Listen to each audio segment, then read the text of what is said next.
父，你豪狠的心，竟想放火烧死母亲！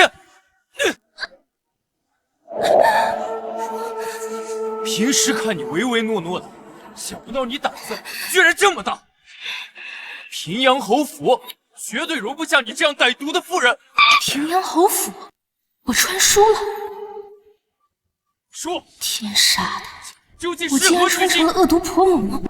早知道我就不该看这本狗血大虐文。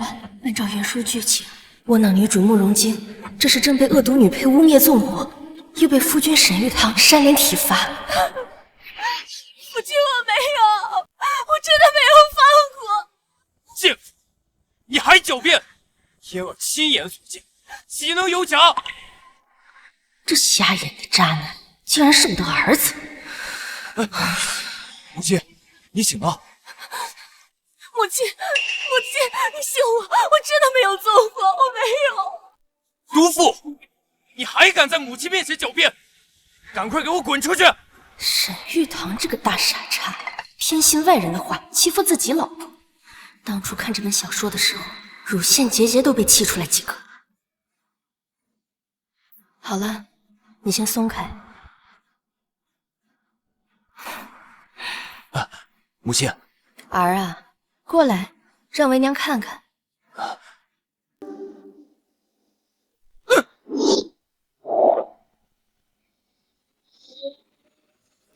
你这狗崽子到底哪来的脸，敢在老娘面前打女人？家暴下头男，你个小崽子，你还敢动手打媳妇儿？看把你能耐的！老娘我今天打死你！母亲，别打了，别打了，母亲，母亲，你打我！我打你怎么了？子不教母之过，我教育你那是天经地义，你有意见吗？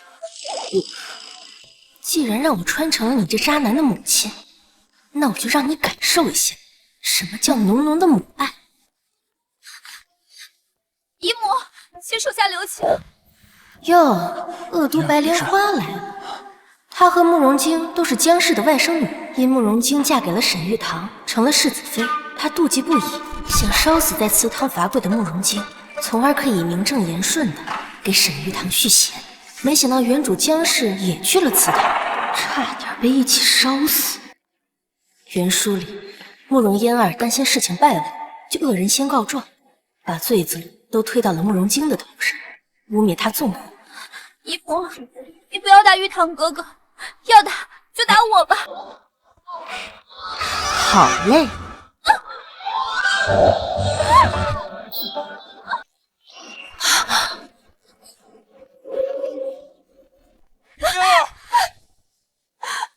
嫣儿，你怎么这么傻？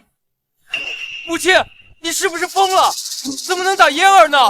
还敢在这儿跟我哇哇叫！我，陛下以仁孝治天下，父母之命大过天，你竟敢顶撞我，就是大不孝！我打你那都是替天行道，你想以身试法？母亲今天怎么性情大变，和平时全然不一样？伯母今晚好像非常生气，就连玉堂都打，一会儿是不是连我也一起打呀？原主姜氏在原书里就是个恶婆母，没什么母亲的威严，对丈夫和3个儿子唯唯诺诺，却对3个儿媳重拳出击。大儿子沈玉堂私底下也根本看不起这个母亲。不过不要紧，现在我来了，我非得好好教育一下这个小渣男。玉堂哥哥，嫣儿没关系的，你不要因为我惹姨母生气才是。母亲，就算你生儿子的气，那也不能打嫣儿啊！嫣儿又没做错什么。那怎么？你让他打回去？嫣儿不敢。姜氏今天是不是吃错药了？怎么对我这么大火气？嫣儿，你跪什么？起来！你也给我跪下！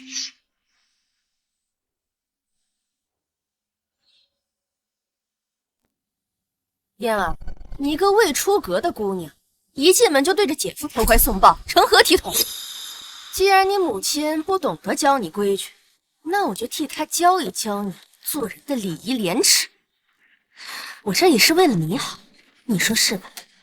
伯母从前都是偏帮嫣儿，今日怎么的不向着她了呢？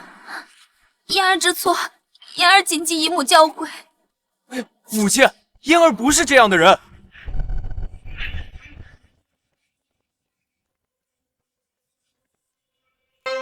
嫣儿都知道错了，你还在这胡搅蛮缠，对不起你！这些乱七八糟的事情也闹不出来，还敢跟我顶嘴，我打死你！打死你！打死你！夫人，别打了，侯爷回来了。回来就回来，怕什么？你这个样子，怕是会吓到侯爷。你还是先帮您梳洗一下。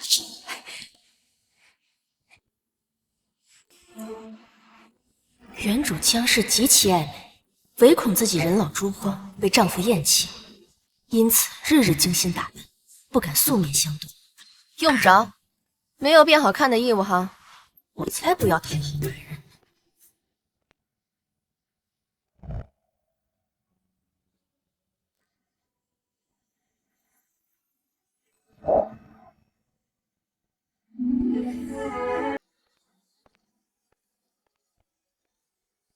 这就是沈宴，怎么感觉好像和原主记忆中的模样有些不同啊？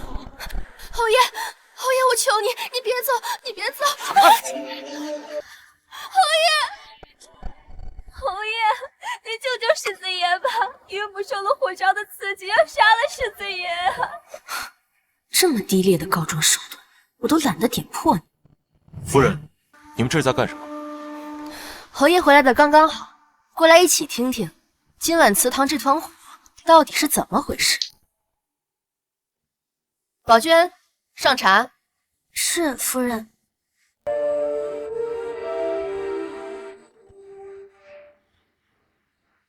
王爷、夫人，你们不要怪姐姐，姐姐不是有意要放火的，只是姨母责备她，她一时气愤才会推翻烛台，她不是有心要烧死姨母的呀。嫣儿，他都要害死你了，你还替他说话，你的心肠未免也太好了。闭嘴！我让你说话了吗？晶儿，你来说说，这到底怎么回事？我原身江氏总是欺负儿媳，也难怪慕容京不敢为自己争辩。原书这段剧情里边，全家都向着慕容嫣儿，慕容京百口莫辩，被关进柴房整整7日，差点活活饿死。晶儿别怕，你只需如实说来，母亲今日一定为你做主。我没有做梦，伯母怎么会向着我说话？母亲，我都已经问过了，就是这个毒妇纵的火。你再叫！可是沈玉堂，晶儿是你妻子，你让她说2句话怎么了？咱们审案子还给犯人自辩的机会呢，你倒好，2片嘴皮上下一闭就给人家定罪了，你青天大老爷啊！男人可以蠢，也可以瞎，但是不能又蠢又瞎。或许伯母真的会为我做主。那个时候我在祠堂罚跪，母亲确实进来训斥了我几句，我想辩解，母亲却突然心急发作昏了过去。我跑出去寻人，谁知刚出院子，祠堂就起了火，我只好回去救人。火势猛烈，我拖着母亲的身子，刚出院子就晕了过去。胡说！明明就是我家小姐救的夫人，怎么就成你救的了？春桃，不许多嘴。小姐，就是看不得他们这样冤枉你。我就是看不得他们这样冤枉你。你要是不想让他说话，在他说第1个字的时候你就制止他了，等人家说完了你才呵斥，一唱一和的演给谁看呢？姨母，是嫣儿管束不力。母亲，确实是嫣儿拼了命把你从火场救出来的，你为什么就是不相信呢？定是这个毒妇害怕担责，所以撒了火。父亲，母亲她糊涂了，你一定要为嫣儿做主呀！除了春桃，可还有其他人证？有。侯爷夫人，我到祠堂救火时，的确看到嫣儿姑娘背着夫人从大火里面出来。你可看清楚，若有虚言，家法自严。世子妃一向不得人心，夫人也只会看丈夫儿子的脸色。侯爷更是不理这些小事，怎么今日这些人都不太对劲？玉堂哥哥，其实也不是什么大事。姐姐说是她救的姨母，那便当做是她救的就好了。只要姨母安好，我就放心了。不行，那样你受了太大的委屈了。几年的龙井，绿茶成精了。王嬷嬷，你要是再不说实话，世子爷的魂都要被这个狐狸精给勾走了。要是因为你的话，再冤枉了人，这罪责你担当得起吗？老奴不敢，老奴赶到之时，夫人已经被救出来了。只是夫人同慕容三小姐挨得近，同世子妃离得远，老奴也不知道谁救的夫人呀。你刚刚还说亲眼瞧见这慕容嫣儿将我从火场救出，现在又说没有看清到底是谁救的我，你嘴里还有没有一句实话？夫人息怒，我的确没有亲眼所见是谁救的你，老奴也是听别人说的呀。现在仔细一想，只有夫人和世子妃身上有火灼的伤痕，慕容三小姐身上没有。说不定啊，世子妃是先把夫人救出来，慕容三小姐后头到的。所以啊，救出夫人的应该是世子妃。狗奴才，算你识相。我瞧着也是，这嫣儿身上干干净净的，一点烟熏的痕迹都没有，不像是从大火里出来的。玉堂，你觉得呢？可嫣儿亲口告诉我，是她拼命把你从火场救出来的。嫣儿一向坦诚，应该不会骗我吧？世子爷，请您明鉴啊！我家小姐那是因为穿了披风，才没有沾上太多灰尘。是吗？我怎么没有瞧见那件披风啊？那是因为披风被火烧毁了。我家小姐救了夫人，夫人不心疼也就算了，偏说是旁人救的。嬷嬷，这婢子出言不逊，你过去教她点规矩。是。贱婢，侯府的主母岂是你能妄议的？再搬弄是非，颠倒黑白，便拔了你的舌头丢出去喂狗！这个春桃看书时就想扇他。慕容嫣儿固然可恶，但很多事情若没有春桃在背后出主意，他也干不成。现在竟然还敢在我面前上蹿下跳！母亲，春桃只是护主心切，才言辞不当，随便斥责两句就算了，何必这样大动干戈？王嬷嬷是你找来的人证，她自己都说了是晶儿救的，你非要将这个救命之恩安在她慕容嫣儿身上是吗？晶儿和嫣儿到底谁才是你的妻子？你这良心要是不要了，就拿出去喂狗！父亲，玉堂哥哥，既然姨母向着姐姐说话，那我们便不必争辩了，不然免得惹姨母不痛快，也让侯爷为难。江婉宁这个蠢货，今日如此嚣张，难道侯爷能忍得了？你母亲骂的对。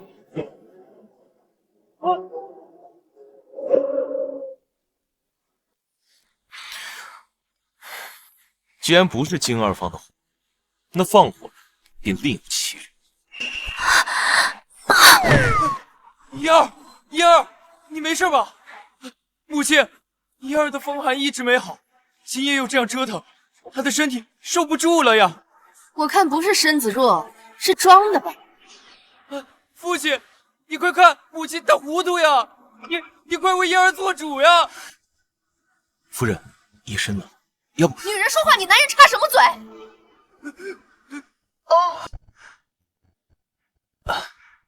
就算玉堂和嫣儿撑得住，你和晶儿也需要休息。你看，晶儿都折腾一晚上了。滚滚滚，都给我滚！走，快点出去！出去！哎，走。都怪袁叔作者写的太潦草，这一段根本没有留下慕容嫣儿纵火的罪证。没关系，以后有的是机会整治他们。这沈殿，不可否认，的确仪表堂堂，气度不凡。袁书中这人不是很薄情寡义吗？夫人可有哪里受伤啊？还好没什么大碍。那便好。要不是我看过原文，知道他不爱我，后来还把我休了，我可能真的被他外表给骗了。哼，老帮菜，再好看也没有用。侯爷，你怎么还不走啊？夫人，我想搬回来住。不行！见了鬼了！他刚刚是想吃我豆腐。我的意思是说，侯爷与我分居多年，我这里没有准备侯爷的东西。没关系啊，夫人，来日方长。林嬷嬷，好好照顾夫人，要是有什么要紧事，就到书房来找我。是侯爷。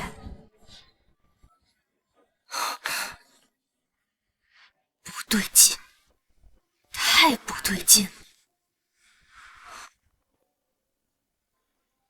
这就是封建社会的腐败生活吗？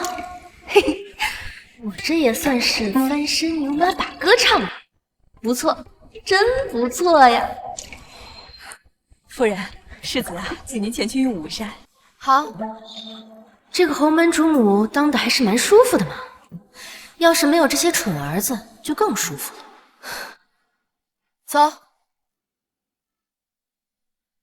这些年边关不太平，沈燕驻守边疆，很少回地界，在府上的日子并不多。自从上回袁深在旁人的挑唆下同他闹了一回，他便搬去了书房。昨夜怎么会提出回来住呢？说，你的人是谁？李子，你要死啊！今儿做了什么？你要这样把他往死里掐？平日里嫣儿咳嗽一声，你都紧张的不行，现在掐起媳妇儿来，倒是一点都不心疼啊！母亲，你来的正好。你说说，哪个男人能看得自己的妻子背着自己偷人，还怀了野种？什么？我没有。嫣儿怀孕了？没有，母亲，我真的没有偷人。我知道，别怕。我当然知道，这段剧情是慕容嫣儿母女俩伙同大夫污蔑慕容京，只是怎么提前发生？难道是因为昨晚我护住了慕容京，剧情发生了改变？表姐，你怎么顾着外人，全不顾自己儿子的脸面呀？这就是柳氏，袁深的远房表妹，京儿的嫡母，慕容嫣儿的亲娘。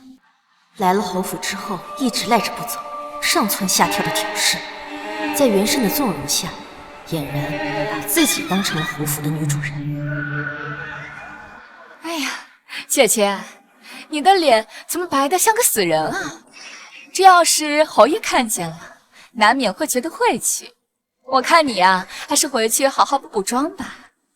姐姐，你本就和侯爷夫妻不睦，再不好好打扮，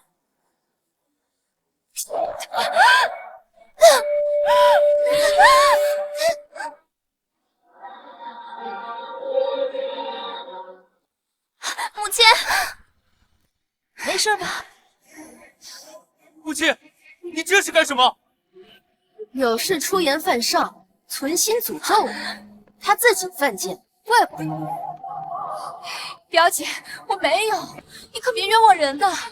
世子爷，小姐，我作证，夫人真的没有。他说我脸白的像死，不是诅咒我去死吗？姨母，这肯定是误会，母亲肯定没有那个意思的。那他是什么意思呀？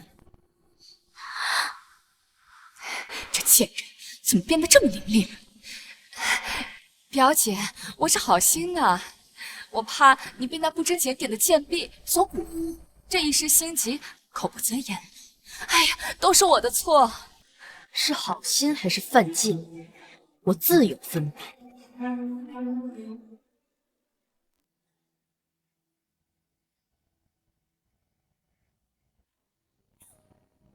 晶儿，到我旁边来坐。你放心，只要有我在，就不敢有人胡来，更不敢有人伤害你肚子里的孩子。谢谢母亲。母亲，你可不要被他给骗了。我刚刚闻着饭菜犯恶心，我叫来张大夫给他诊脉，说她已经怀孕2个月了。我刚回不过月余，那野种怎么可能是我的？母亲，我是被冤枉的。此事若不查个水落石出，我宁可一头撞死，也绝不会让我的孩子受如此奇耻大辱啊！母亲，又跪下了，快坐下来。张大夫何在？夫人，世子妃是怀孕2月有余了，而且上个月她还和我讨要过红花，这红花是落胎的猛药啊！母亲，慕容清分明害怕奸情泄露，分秘密堕胎。今日闻了饭菜气味，露出马脚，才被我发现。侯爷，夫人和世子又吵起来了，还打了慕容夫人。您要不要过去看一看呀？拿盒玉露膏过去，夫人。别叫夫人把手伸出。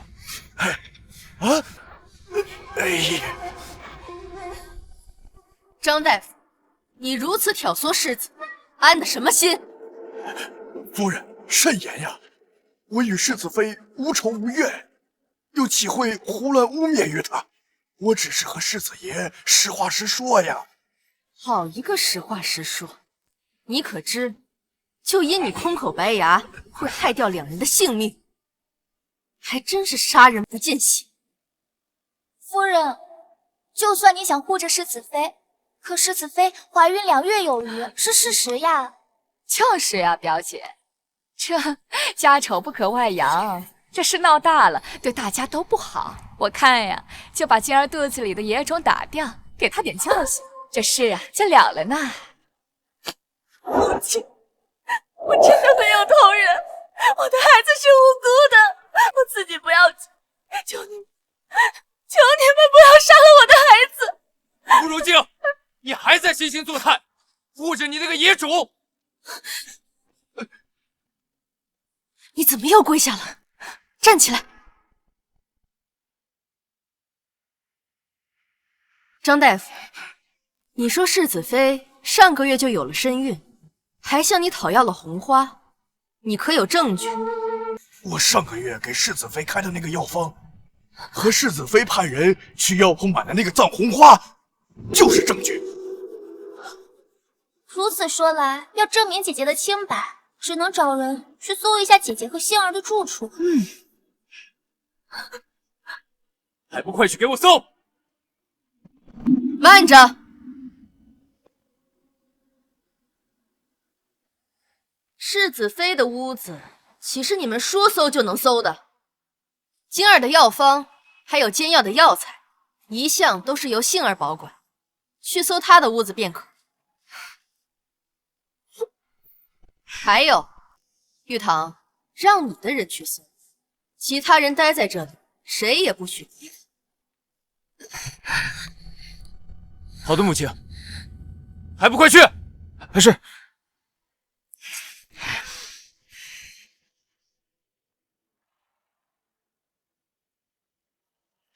世子爷，小的没有找到张大夫所说的那张药方，也没有找到什么红花。怎么可能没有？你很希望自己戴绿帽子是不是？怎么可能？张大夫说了，比起自己的妻子，你倒是宁愿更相信一个外人。晶儿有你这样的丈夫，真是倒了8辈子血霉。难道我真的冤枉晶儿了？怎会没有？肯定是这个家丁没有搜清楚。来了你了，你终于来了。昨天没能好好整治你，真是把我给憋坏了。今天看我不把你们一网打尽！我刚刚说过，谁都不许离开。我来告诉你们，为什么晶儿的屋子里搜不出红花，因为这红花根本不在屋内，而在春桃的身上。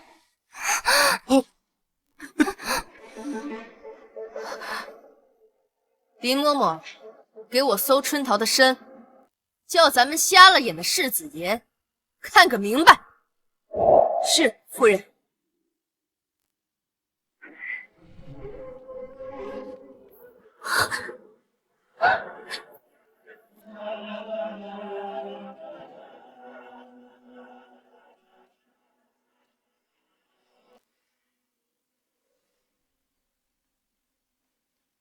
是，夫人。你要干什么？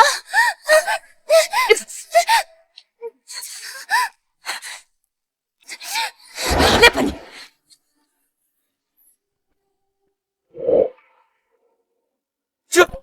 这是怎么回事？你个蠢货，这还看不明白吗？有人要拿这2样东西陷晶儿于不贞之身，只要春桃去搜了屋子，再将这2样东西藏在案子，再假意搜出来，那晶儿和她腹中的胎儿这辈子都洗不清了。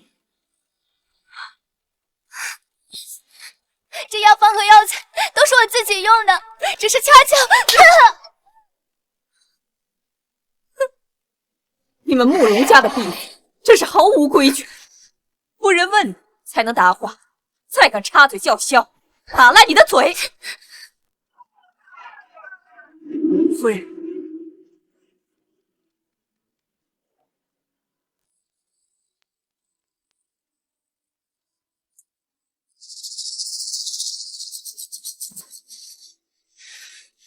春桃，你说这东西是你自己？这么巧，这里面的内容和张大夫说的一模一样。你当我和玉堂一样是傻子吗？春桃，这是从何得来？世子爷，奴婢冤枉啊！冤枉？这东西从你身上搜出来，可由不得你喊冤，还不如实招来。到底是谁指使你？是你们家小姐，还是你们家夫人？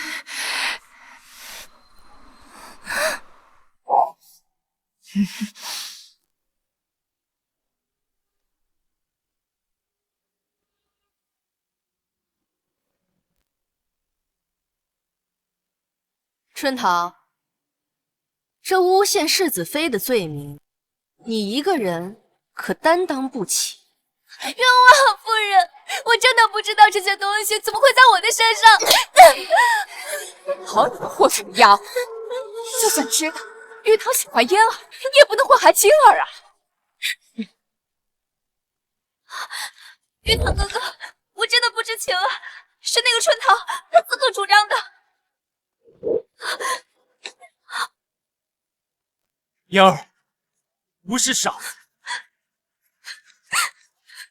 夫人，老夫突然想起家中还有事儿，就先告辞了。张大夫，请留步。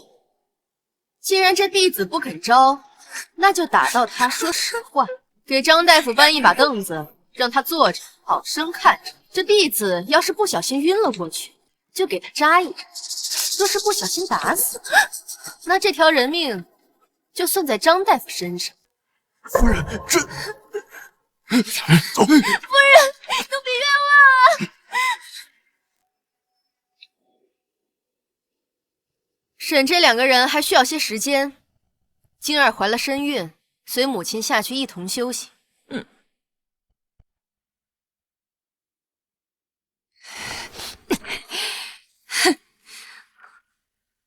玉堂哥哥，你要相信我，真的不是我。等这件事情审清楚再说，我还有事，先走了。母亲，这下该怎么办？春桃的家人还在咱们慕容府呢，他哪敢说实话呀？不过这江万宁今天太不对劲，根本不像从前那样好撺掇骗。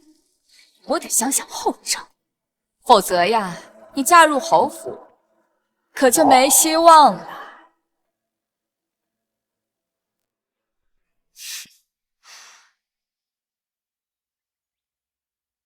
我的好儿媳，听娘一句劝，咱女人可千万不能做恋爱脑。母亲，这什么叫恋爱脑？这恋爱脑就是一个女人把自己的一切依托在一个男人身上，然而当这个男人对这个女人厌弃时，那这个女人的世界就会轰然崩塌，这是万万不能的。咱们女人应该将命运掌握在自己的手里，可千万不能成为一个男人的附属品，明白了吗？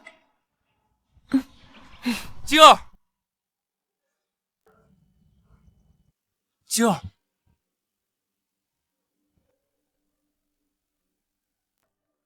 晶儿，我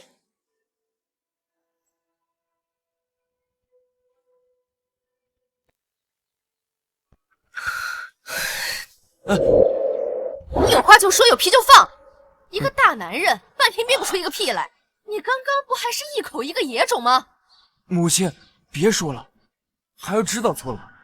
今日之事，确实是我对不起晶晶，才让她受了那样大的委屈。孩儿也不是有心的。晶晶怀了身孕，我不知道有多高兴呢。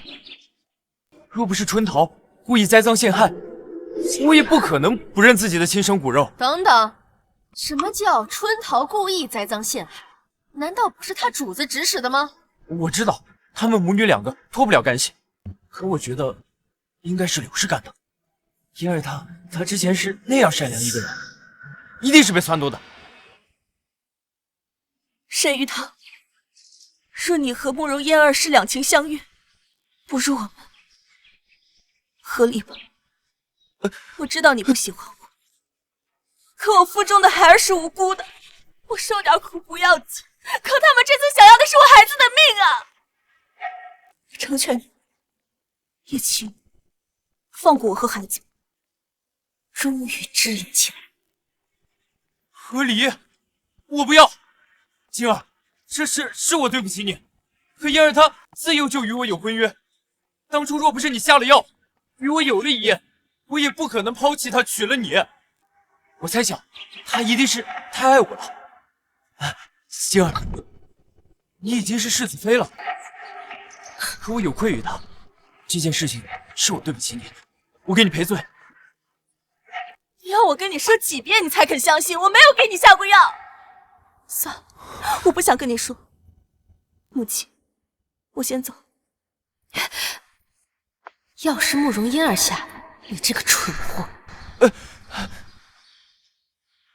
下次想清楚了再开口。母亲，她要和离，你都不拦着她吗？难道让她下半辈子一个人带着孩子吗？就你这样的傻儿子，就算治好了也流口水，我哪还有什么脸去留人家呀？我们侯府的脸都给你丢尽了。你放心，就算你们和离了，我也不会让他一个人带着孩子。我们侯府养得起他们俩。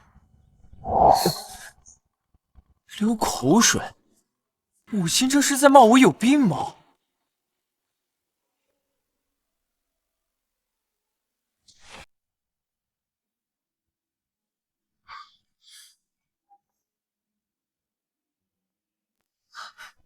是不是累了？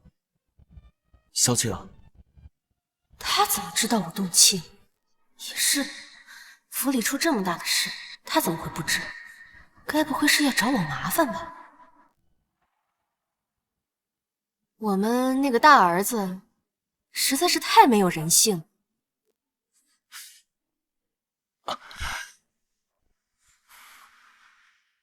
夫人，春桃说什么也不肯指认慕容嫣儿和柳氏，只说是自己看不惯世子妃，所以自作主张。什么？原本这段剧情在原书里就是慕容嫣儿奸计得逞，慕容京被冤枉痛失孩子。现在我改变了剧情走向，反而出现了盲点。春桃不肯招，难道是因为有把柄在他们手上？林嬷嬷，你派人去私下调查一下春桃的底细，看看他们家是否还有家人为慕容家做事。是，侯爷。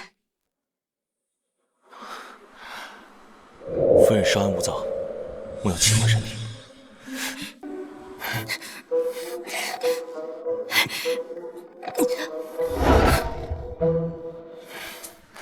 道侯爷有什么好方法？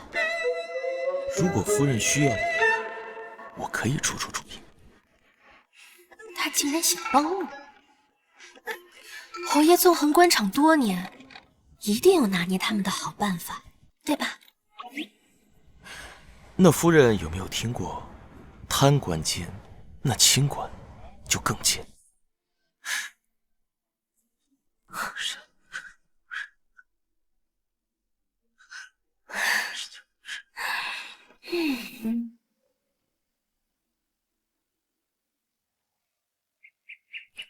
玉堂哥哥，相信我，我真的不知情的。嫣儿，我知道都是春桃的错，但晶儿现在是我的妻子，又怀了我的孩子，我不能全然不顾她的感受。我明白的，玉堂哥哥，我们终究是有缘无分，嫣儿不敢奢求什么，只希望能远远看着你就好。我知道，是我对不起你。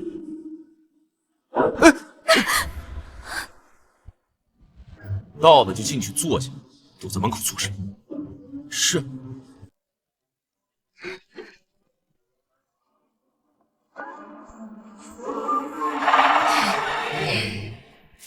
既然人都到齐了，那便开饭吧。哎呀，表姐，你也真是的，明知道侯爷喜欢吃蟹黄狮子头，还放这么远。把这道菜端到侯爷面前去。是。端回去。侯爷不喜欢吃这道菜。姐姐，你是不是记错了呀？这道菜可是侯爷最喜欢吃的啦。哦，是吗？那是你记错了。侯爷现在变了口味，喜欢吃辣的，是不是呀？夫人说的没错，本侯如今嗜好辣物，早对狮子头已经腻味了。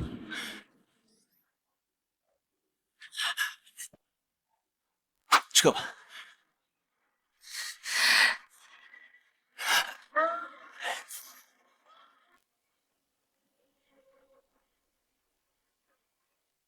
侯爷怎么向着江婉宁说话？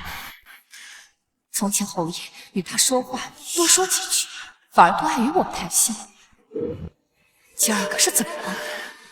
难道是江婉宁使了什么把戏？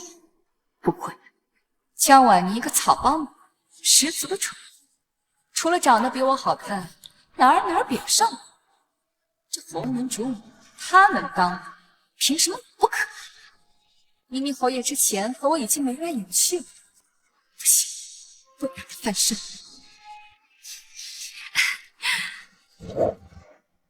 侯爷，那这一道辣炒兔丁，侯爷应该喜欢吧？吃饭就吃饭，你在这演什么聊斋呀？姐姐，你怎么当着侯爷的面耍性子呀？侯爷都已经在外面操劳一天了，好不容易想回来好好吃顿饭，你这样闹，岂不是让侯爷连饭都吃不安生了吗？侯爷是我的夫君，用得着你来操心？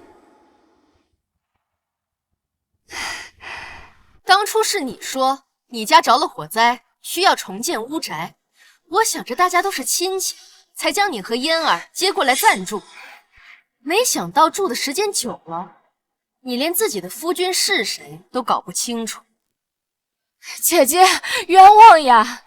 我只是觉得在此借住多有叨扰，才想着费些心思照顾好侯爷和玉堂，替姐姐分忧。若是姐姐嫌我做的不够好，是，你确实做的不怎么样。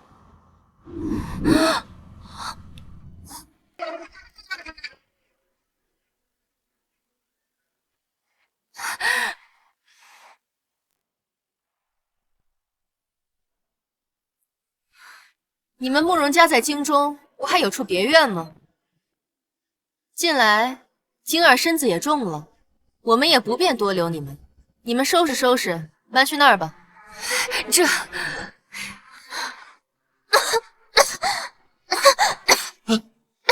母亲，你也不能说赶人就赶人呀。姨母是你亲妹妹，更何况嫣儿的病还没好，不如你再敢侮辱你的母亲试试！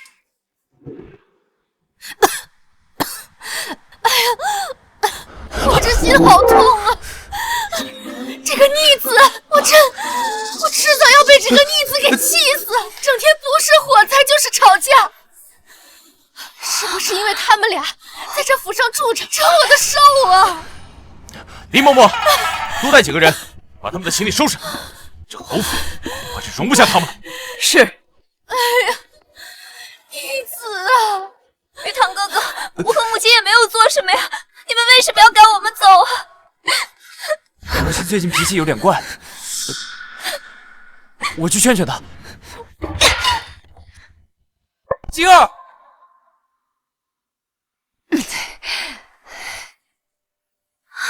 到嘴的鸭子竟然还能飞了，我就不信了。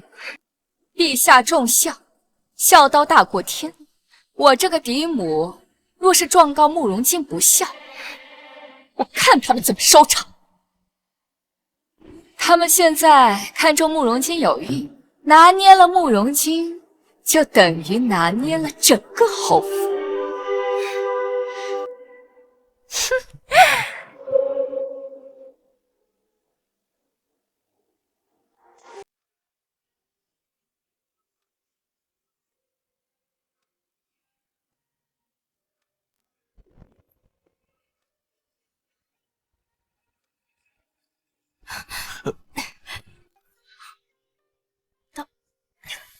到了。夫人，累着了？不累，不是说好的演一场戏吗？可把我给演爽了，终于能把这脸绿茶赶出去了。侯爷，春桃的父兄在慕容家老宅修缮，我连夜派人将他们绑了过来。春桃见了人便招供了，这是供词。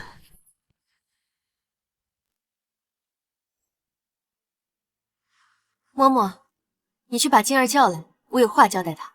是，夫人。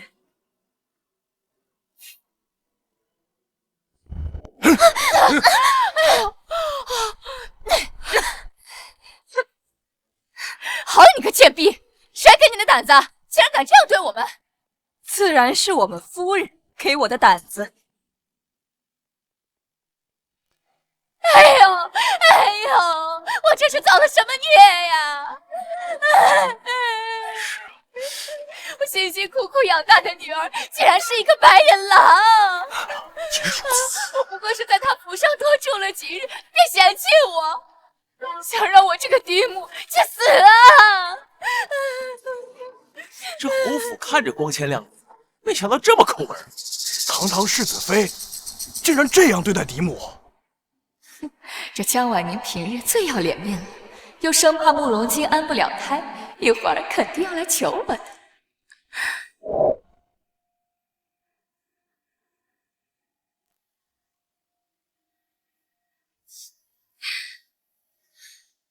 来，大家都来看看年度大戏精彩上演，走过路过不要错过，大家伙都来看看。怎么了这是？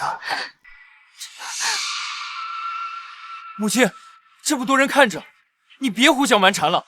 有什么事儿，咱们回去再说。我看你是巴掌还吃的少了，又在这糊涂了。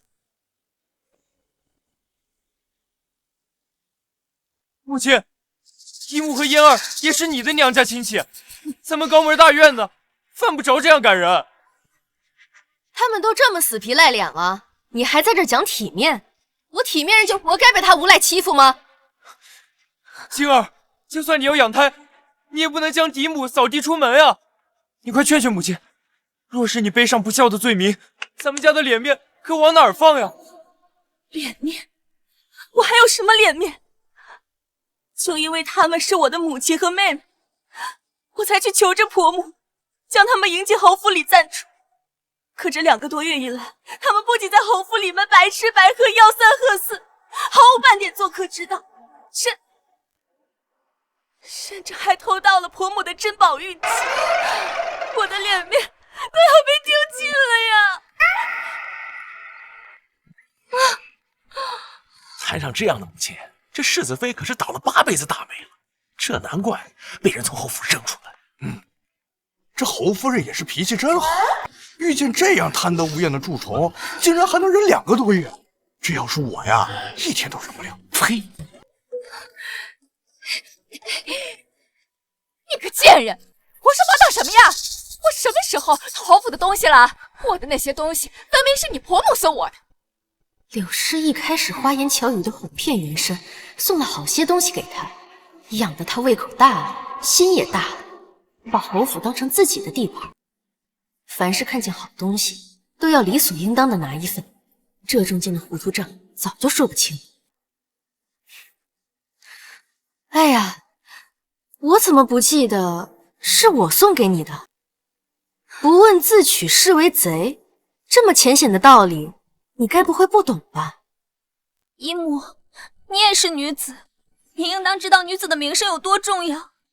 说你没有真凭实据，请你收回刚刚那句话，不要让家母背上莫须有的骂名。这说这是什么个事儿啊？我顶多就是顺了些银票，这玩意儿，只要我自己咬定是江氏自己给我的，又有谁能算得清这笔糊涂账呢？冤枉啊！堂堂侯府主母如此荒唐，送人钱财想要回去，借此污蔑我。偷没偷？打开看一看不就知道了。我屋内丢的可不只有珠宝首饰，还有侯爷送我的定情信物。我总不能连他也一并送给你。开箱授业，自证清白。好，若是搜不出来赃物，我要让你江婉宁给我当众跪地道歉。侯府这挺广众，对啊，偷盗了。母亲，我求你不要再讲了，有什么话咱们回去再说。滚一边去！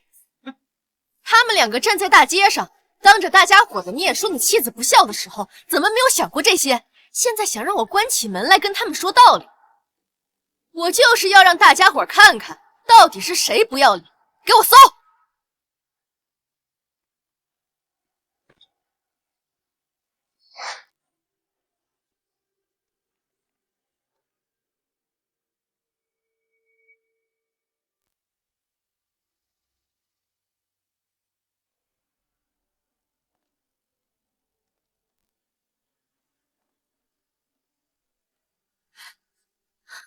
侯爷，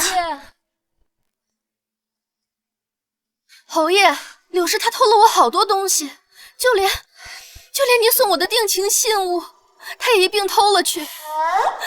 她简直是太可恨了。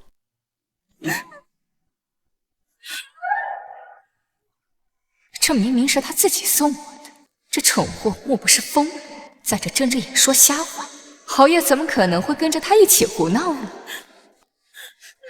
侯爷，我没有啊，姐姐她眼睛看不清，认错了东西，侯爷总不会认错吧？之前侯爷待我还是很不错的，绝不可能和江婉宁一起冤枉我。江婉宁，你就等着被打脸吧。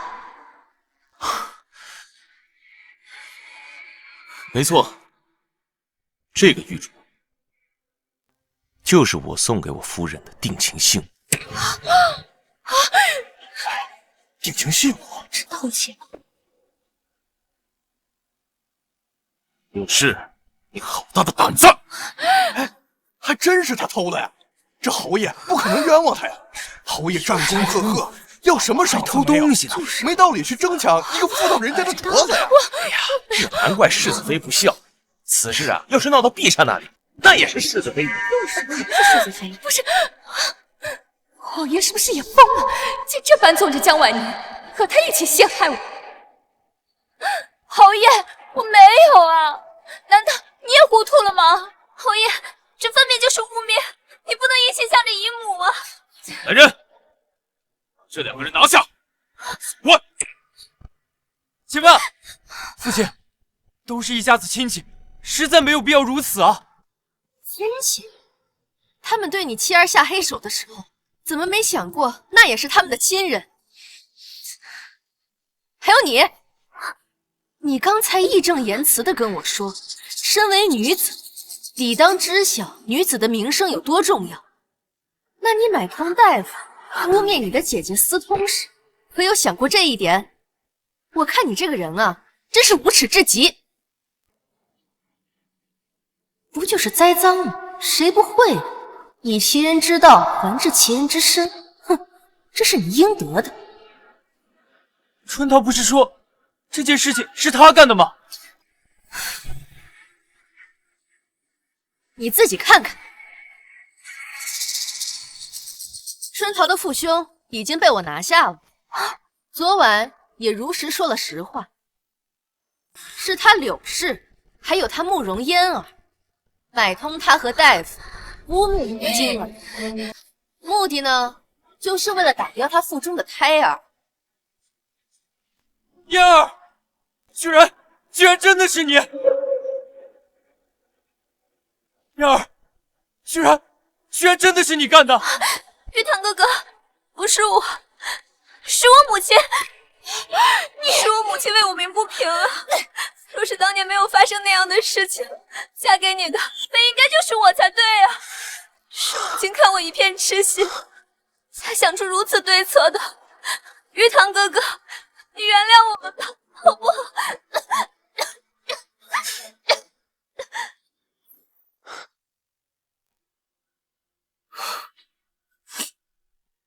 父亲，我知道错了，但求您千万不要送官。嫣儿这身体，只怕进去就没命出来了。之前是我辜负了他，都是我的错，但他罪不至死呀！沈玉堂，我果然不该对你抱有一丝丝期望。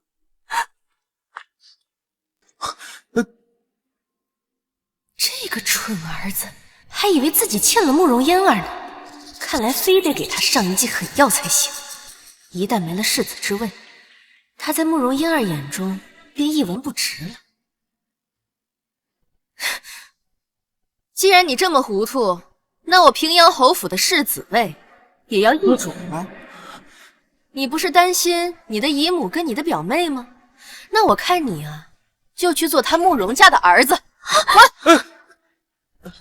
母亲，你连我也要赶出家门吗？你也不要我了吗？父亲，母亲他疯了！你母亲说的没错，我们家又不止你一个儿子。母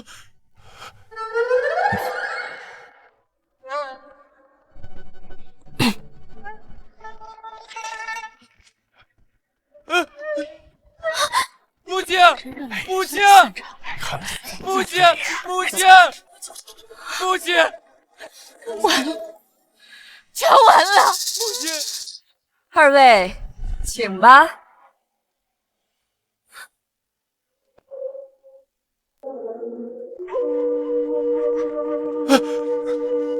嫣儿，你再等我去向父亲求求情。没想到平阳侯会那样纵容江婉宁，难道他们之前的夫妻不和是过演戏？母亲，现在我们该怎么办？嫣儿，你先听我说。听你说有什么用？现在你已经被废了世子之位，是个人都能踩在你头上，你已经一文不值了，我还指望你什么？难道你只是贪图我的世子之位？难道你之前都是对我虚情假意？回答我！是又如何？本来就是你一厢情愿。当初我让慕容京喝下药酒与你有染，才甩了你。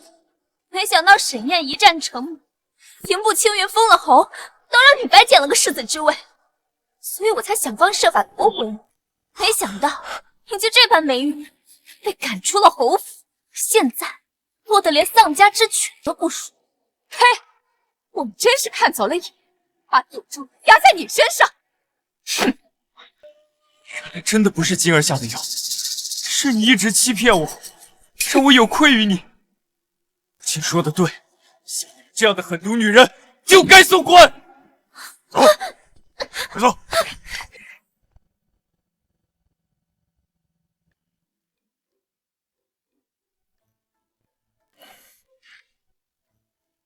夫人可满意了吗？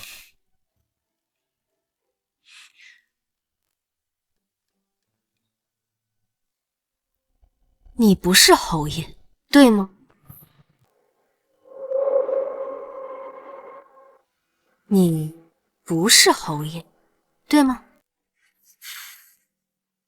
夫人，你在说什么？你知道我在说什么？书中的沈宴对原主江氏漠不关心，哪里会像现在这样事无巨细的照顾和迁就我？夫人，我虽然不知道你为什么这样说，但我确实是你的夫君，绝非旁人假扮。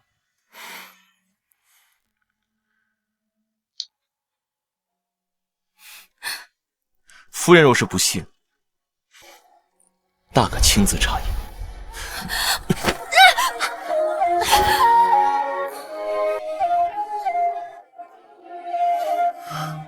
好久都没有这样看过你了。是吗？这是什么美男计哦？夫人这次回府，总觉得变了很多。我怎么可能变？你想多了。虽说这个沈宴表现挺不错的，但在探明他什么底细之前，我也不敢交底。可我觉得夫人……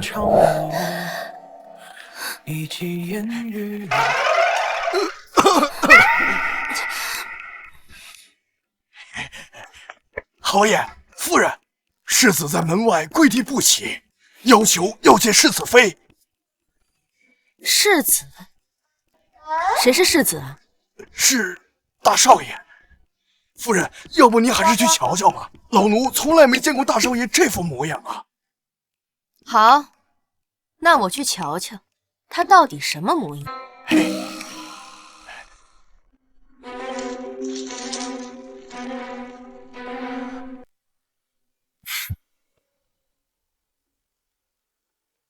青儿，是我蠢笨如猪，一直错怪你。我不求你原谅我，但求你给我一个弥补的机会，不然我就跪在这里，长跪不起。你在这道德绑架谁呢？晶儿，别理他，我们走。母亲，孩儿知道错了，求您劝劝晶儿原谅我吧。真是迟来的深情比草贱。我有什么立场去劝他呀？你自己造的孽，自己去还。我也对你失望至极，你想跪，那便跪吧。晶儿，求你再给我一次机会，你打我骂我都行，但别不要我。我们的孩子，咱们的孩儿，他出生也是想有个父亲的。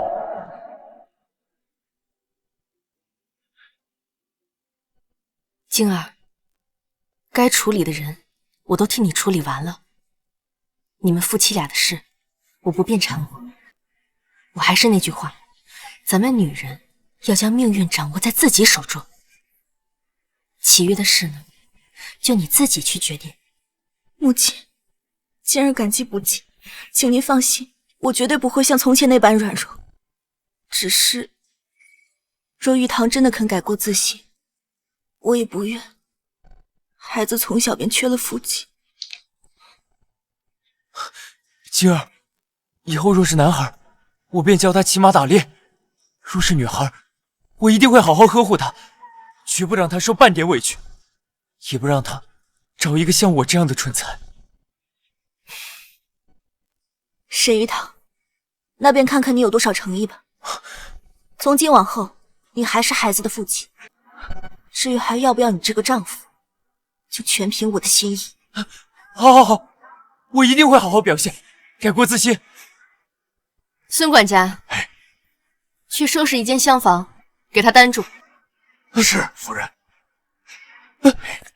大少爷，您看您想要住哪个厢房啊？当然是离晶儿近一点就行，有的住就不错了。晶儿，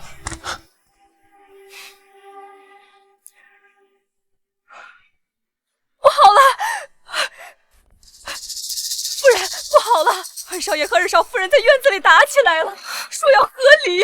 什么？快去看看！什么？快去看看！老二不是陪着芝芝回娘家了吗？怎么一回来就吵架？奴婢也不清楚，只知道一同回来的还有纪小将军，好像就是因为他吵起来的。纪灵珠，他来凑什么热闹？原书中，老二这对感情不好，都是因为这个纪灵珠。他借着真性情的幌子，对老二媳妇儿蹬鼻子上脸，偏偏沈玉安这个傻缺，还觉得他只是耿直。给我滚出去！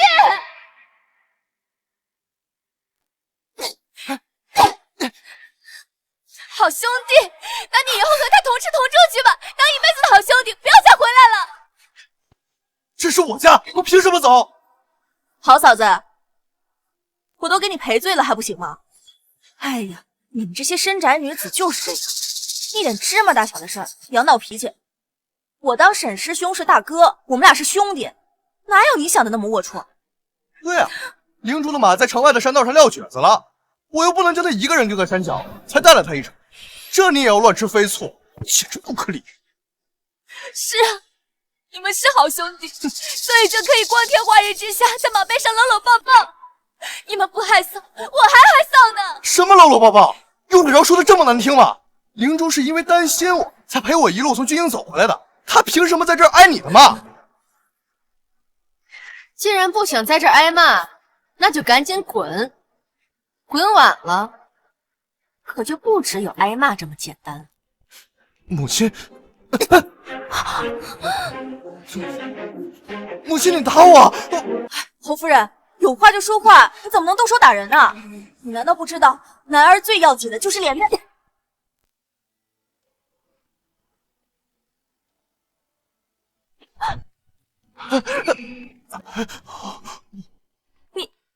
你为何打我？谁允许你们在我家大呼小叫？当我这里是什么地方？你不是说你不矫情吗？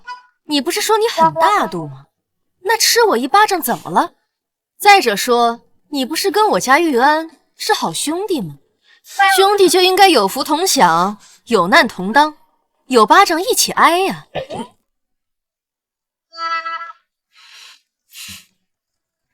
这还是我的娘亲吗？听到大哥被赶出去的消息，我还不信。可是现在婆母居然动手杀了玉安，还把纪灵珠给打了。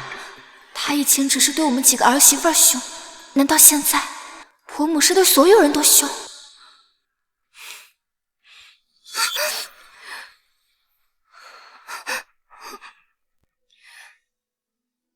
芝芝，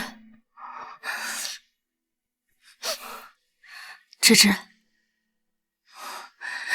没有必要为了这种狼心狗肺的男人掉眼泪。不知道我是不是被气出癔症了？这还是我那个是非不分的婆母吗？母亲，灵珠又没做错什么，你怎么能打她呢？你知不知道，灵珠在剿匪的时候为了救我，差点就死了。师兄，别说了，你看我这不是好好的吗？没事的，我皮糙肉厚，挨那一巴掌没什么。只要嫂子还有侯夫人消消气就好。阴的没边儿了，不愧是汉子差。宋芝芝这要强的直脾气，还真不是他的对手。你看看你闹的好事啊，这下你满意了吧？本来就是一点鸡毛蒜皮的小事，你心胸就不能宽广一点，非要搞得大家都不痛快。是，他大度，他心胸宽广，他气吞山河。既然你的灵珠师妹那么好，你怎么不把她娶回家供床上？你胡说什么呢？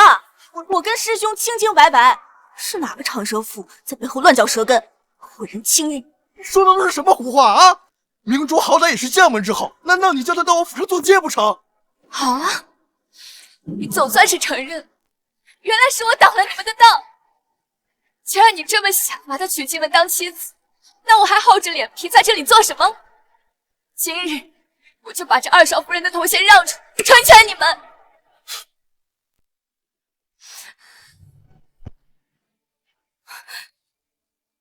父亲，请恕儿媳不孝，儿媳要与沈渊和离。不是，合理就合理，你以为我怕你啊？你别以为这样就能威胁到我，到时候你别后悔。才不后悔。母亲，就算你今天打我骂我，我也不会改主意了。好，好，好，我就喜欢这样有心气的。母亲，你看看他说的都是什么混账话！你再不管管他，他就真的无法无天了。是该管管。我就知道，哪有做娘的不护着儿子的？来人，取文房四宝，给二少夫人写和离书。是夫人。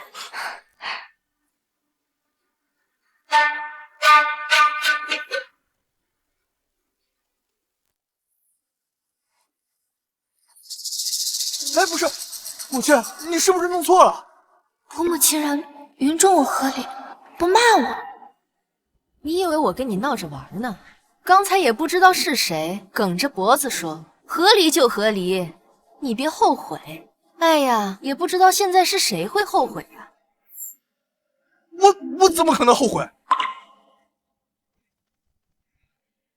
芝芝，吵架吵累了吧？快坐下来喝口茶。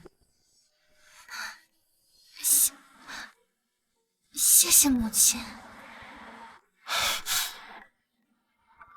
终于要和离了，我一定要抓紧时间嫁进来。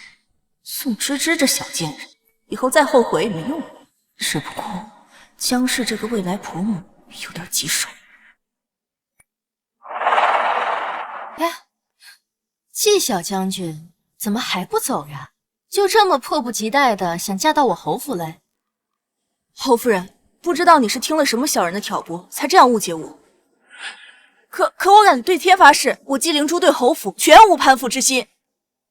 说起来，季老将军也曾立下过不小的战功，将军府也曾荣极一时。可你父亲季将军，吃喝嫖赌样样精通，差点没把家业败了干净。有人啊，见我侯府如日中天，上赶着巴结来抱大腿，也是理所当然啊。夫人，奴婢将和离书拿来了。世子妃说，她之前写过一份，没有署名的。如果二少夫人不嫌弃的话，可以直接拿去。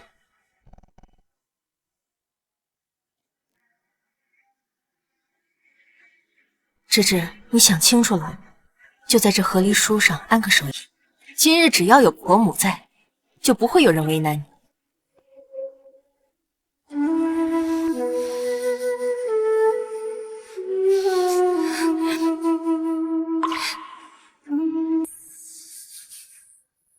芝芝出身生活，又是做买卖的一把好手，做事果断干脆。若不是叫娘家那一帮吸血鬼和沈玉安拖累着，以他的心气和经商天赋，一定能拼出一番天地。到你了。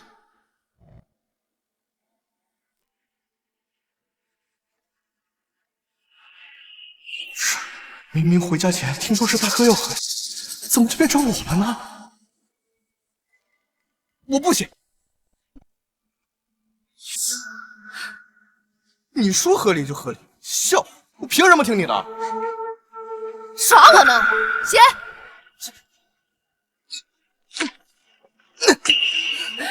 我就不行，就不合理！母亲，当初这门亲事是你硬塞给我的，非要我娶了芝芝，现在又叫我和离，咱俩到底谁耍谁呢？你！都怪原主这个贪财的性格。当初打仗又逢荒年时，沈家开支紧迫，他见宋芝芝手中有大笔经商得来的钱财，便做主了这门亲事。想着若是沈渊以后飞黄腾达，再换个高门贵女。哎呀，夫人，二少爷，你快别说了，别把夫人气出个好歹来。他俩成亲之后，沈玉安花着宋芝芝的钱，可谓是财大气粗，越来越满意。两人一直感情挺好，直到纪灵珠参了军。这个逆子，我迟早要被气死！母亲，来人，蠢货！还有这个不男不女的这个师妹，给我乱滚打出去！我倒要看看，离开我侯府，他还能神气什么？啊！你们干什么？敢对我动棍子，罚了不成？谁先把他们给我打出去，我赏银100两，不，200两。二少爷，对不住了。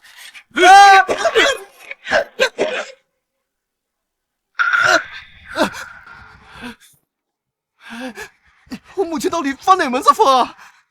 师兄，要不你去我那儿先住2天，等侯夫人气消了再回去。别急，哪有母亲不要儿子的？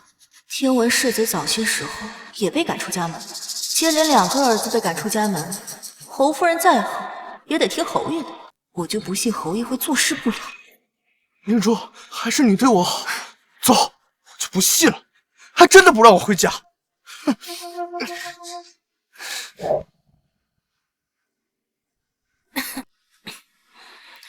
林嬷嬷，你去趟厨房，让他们做一笼蟹黄包，再蒸一个肘子。哦，对了，再来一个虾饺。是，夫人。哎，夫人你慢点，你还怀着身孕呢。母亲，母亲，嫂嫂，母亲，你吵架吵累了吧？我带了点点心来，您尝尝。晶儿，你来的正巧，快坐。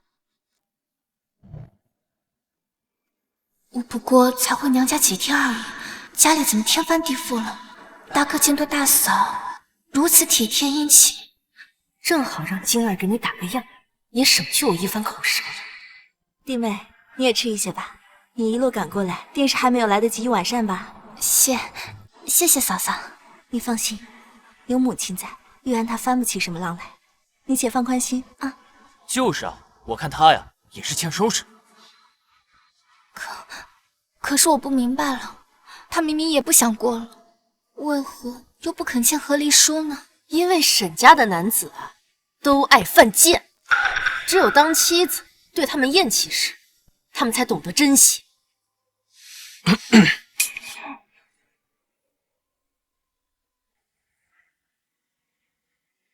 父亲，父亲，夜深了，我们便不叨扰了。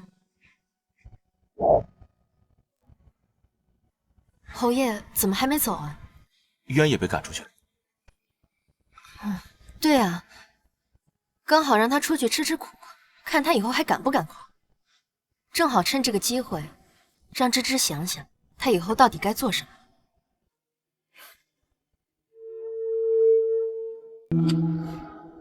手里拿的什么？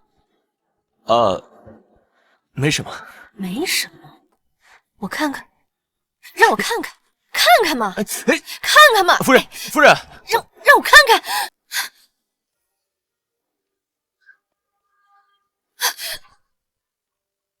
哇塞，好禁售的药！你还打算这样抱着我多久？不看了，不看了，侯爷，你还不赶紧回书房去休息？好，夫人也早点睡觉。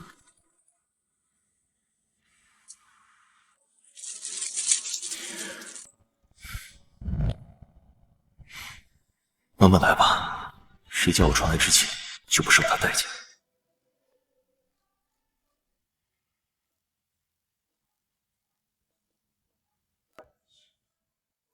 这酒不行，你们去那个飞天酒铺买他们最贵的女儿红来。啊！去啊，愣着干嘛？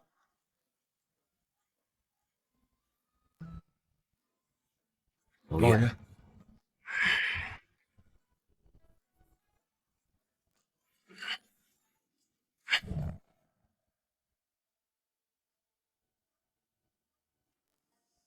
明珠，你要不还是快点把他弄走吧。咱们府上本来就捉襟见肘，哪里供得起他这样花费？我是要你嫁到侯府，不是让你请一尊大佛回来。父亲别急，这几日我已经发现了，沈玉安在侯府没什么地位。他那么阔绰，花的都是宋芝芝的钱。既然如此，那我就不能让他们和离。不合理？那你怎么讲？女子合离可以带走嫁妆，绝不能让宋芝芝带着钱走，否则我们就全白忙活了。先把她劝回去，然后再让宋芝芝意外身亡，这样嫁妆就归沈玉安了。唉，见师兄你一直喝闷酒，心里真是不好受。要不是我，你和嫂子也不会吵架。和你有什么关系？是他自己小家子气。嫂子是深宅妇人，又是商户出身，见识少也是正常的。这样的女子啊，生起气来不都是一哭二闹三上吊那招吗？你就让着她。我还没让着他，他都把我的脸丢在地上踩了。嫂子那是在气头上，要不我们找别人劝劝她。嫂子不是刚从娘家回来吗？对呀，我去找芝芝父兄出面，好好教育教育他，看他还敢提合理。灵珠，还是你会替我着想啊！哼。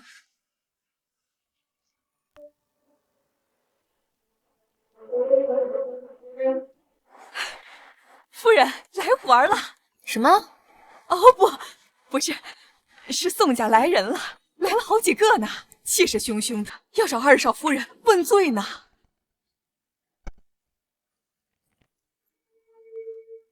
宋家一家子好吃懒做的，就知道爬在宋芝芝身上嬉戏。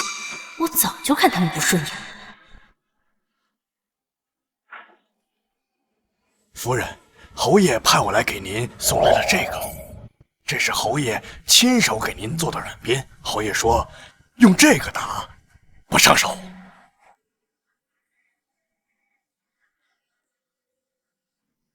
手里拿的什么？没什么。他那天藏的，原来是这个呀！混账东西，好好的提什么合理，还不给我跪下，向玉安认个错！宋芝芝，好戏开始，你慢慢享受吧。我又没有做错，为何要下跪？父亲，如果你今天来是来跟我说这些话的，那便请回吧。你这个逆女，这么好的姻缘，多少人求都求不得。你娘家的兄弟们，今后还指望侯府照拂呢。你算个什么东西，竟然还敢提出和离！今天我非得好好的管教你不可！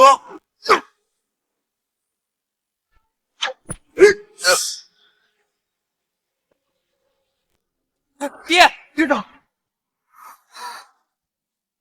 亲家婆，你这是干什么？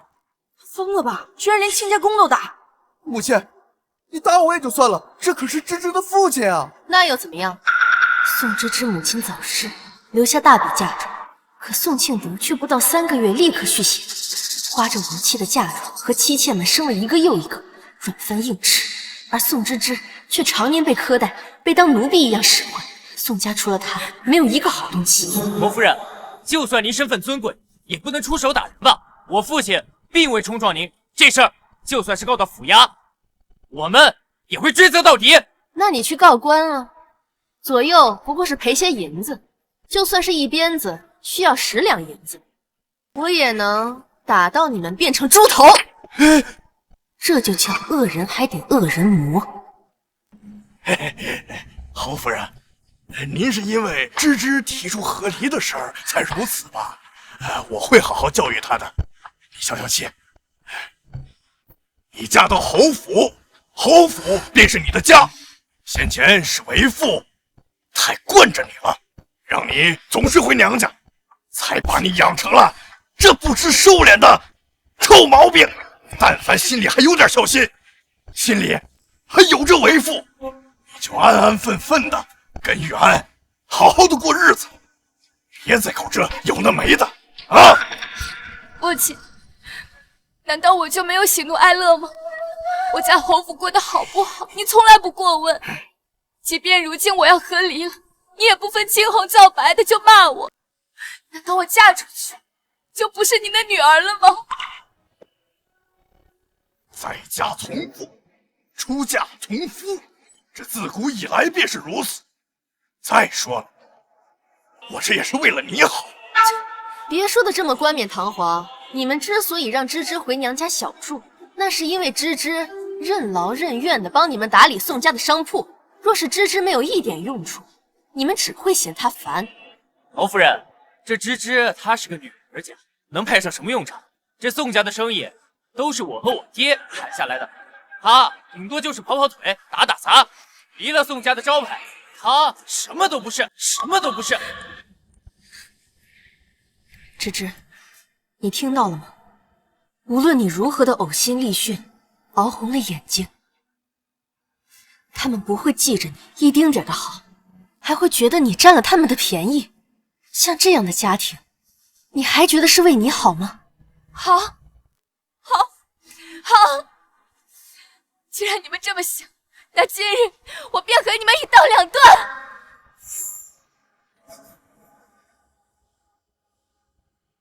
侯夫人，你这是站到哪边了？你说呢？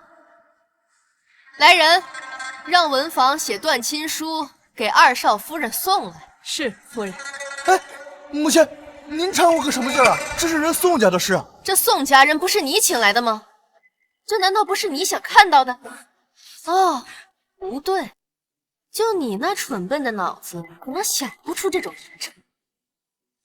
是纪小将军替你出的主意吧？可真够馊的。师兄，我只是想让嫂子给你认个错，没想到她竟如此强硬，宁愿与宋家一刀两断，也不肯服软半分。夫人，断亲书写好了。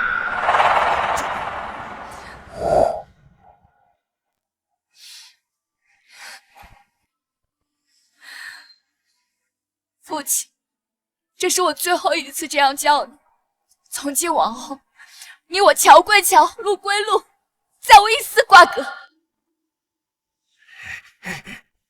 这断亲书我是不会签的。你要是再闹下去，我就去官府告你不孝，叫你吃不了兜着走。笑话，在我侯府可由不得你们。来人，把他给我按住，按守夜。是，你们这是欺人太甚了！你们干什么？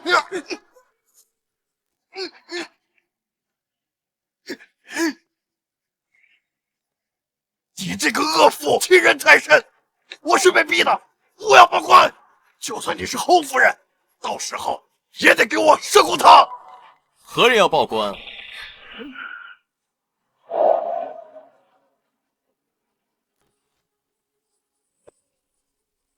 何人要报官？侯爷，侯爷，您可算是来了，您可得替我主持公道。这江氏身份再尊贵，也不过是个深宅妇人，还不是要听侯爷的。她如此蛮横胡闹，侯爷这下肯定得收拾她。侯爷，侯夫人她上来就打人，还逼我和我女儿断绝关系。这事儿要是传出去，众人会如何看待侯府？父亲，您快劝劝母亲吧，她逼迫人父女断亲，实在是无理啊！什么叫逼迫？芝芝自己想要断亲，是你们企图抹杀她的意愿。没想到村民把我苦楚的竟是婆母。侯夫人，现在侯爷也来了，您不过只是个内宅妇人，这事儿还是不要掺和好。就是你欺人太甚，我现在手腕上还有伤呢，我要执意闹到官府去，你也吃不消。在场可有人看见夫人打人？没看到，我们什么都没看见。你们这是寻死！然，是你把我请来的，你说句话呀！学长，学长，我虽然母亲蛮横，但我也不能真让他被人过关吧？我也没看见。真是个没用的东西！没想到平阳侯为替江氏遮掩，竟如此霸道。你这，好，你们是侯府，我一个小老百姓无力抗衡。既然是断了亲，苏世志，你以后在婆家有什么事，可别再回来哭。你省省吧，你何时替芝芝撑过腰？你只不过是想借着芝芝在侯府的关系，好给你的儿子铺路搭桥。来人，这两个人给我赶出去！以后宋家和侯府再有任何瓜葛，休想再仗着侯府的关系在外行事，否则绝不姑息。欺人太甚！宋世之，你这个白眼狼！白眼狼！做白眼狼！老实点！放开我！我自己走。我不过是想叫芝芝低头，怎么会闹成这样呢？夫人，和丽书我请文房重新写了一份。师妹，我先走了。抓住他！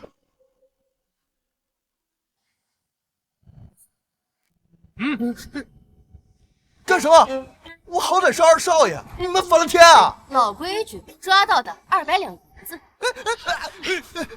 父亲，你快救救我！母亲她实在太欺负人了。哎呀，他怎么能这样？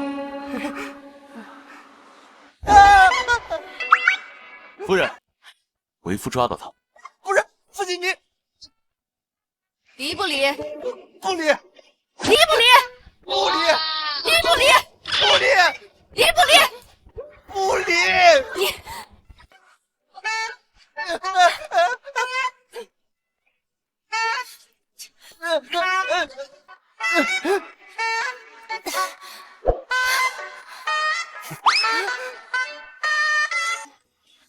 母亲，你为何非要拆散我们？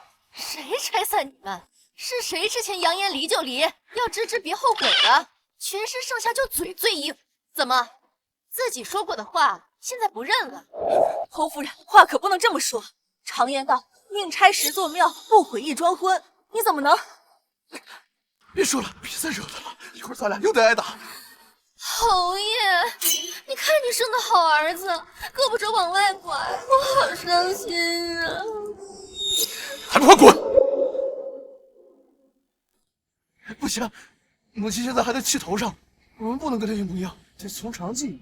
从长计议？我家哪有那么多钱供你从长计议？真是想不通了，芝芝到底给母亲灌了什么迷魂汤，哄得母亲事事替她出头？还不是怪你没用，区一个商户女都能拿捏你，还落得被赶出侯府。不行，不能竹篮打水一场空啊！哎，师兄，要不你去和嫂子认个错，把何丽书要回来。男子汉大丈夫，能屈能伸。嫂子现在连娘家都没了，往后的日子还不是得靠着夫家？到时候还是你说了算。就算你们是侯府的，也不能明抢啊！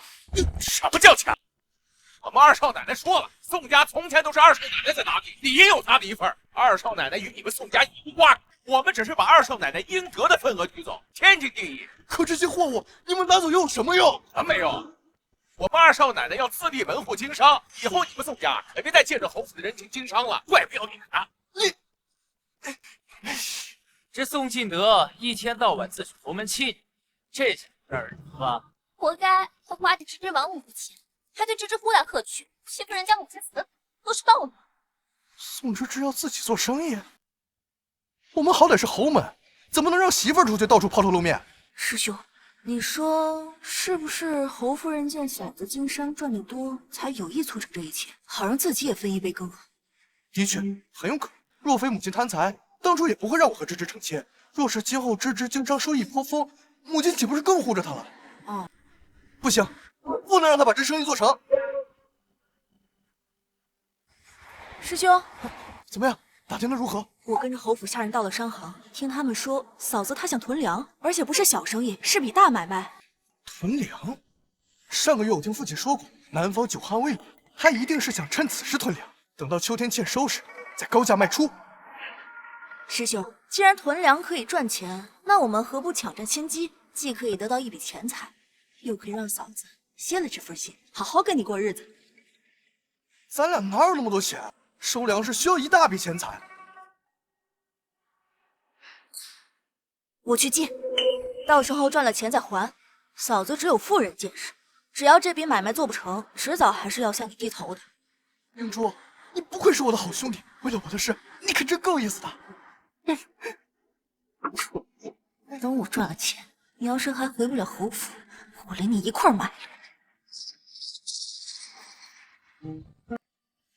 侯爷回来了，送你的东西可还满意？尺寸合适，握柄刚好合我手的大小。难道他是熟人？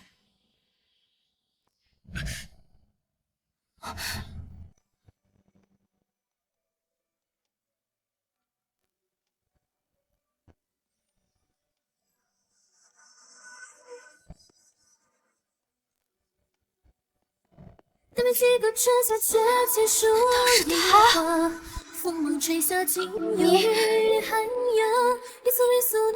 夫人，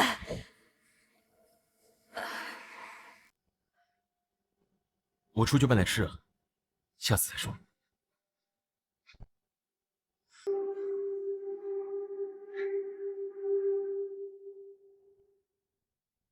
什么事啊？夫人，您猜的没错，纪灵珠果然来咱们后门探消息。将军府那么大的钱财亏空，他追了许久的沈玉安又被我扫出侯府，他不急才怪。消息都放出去了吗？夫人吩咐，我当然得办好，保管那小蹄子发现不了破绽。母亲，芝芝，东西都要回来了吗？哎，坐。多谢母亲，为母亲的陪嫁财物已悉数从宋家收回，芝芝感激不尽。嗨，没事儿。哎，对了，你的店铺也快筹备好了，你打算卖些什么？我听闻今年南方久不下雨，收成不好，打算收一批粮食。若是秋季欠收，这笔粮食我可以高价卖给贵人们，再分出一部分救济灾民。按照原书剧情，并未出现过旱灾和饥荒，说明没多久就会下雨的。囤粮这笔赔钱生意，就让纪灵珠去做吧。芝芝啊，我觉得我们还是不要囤粮了。婆母有何想法？芝芝洗耳恭听。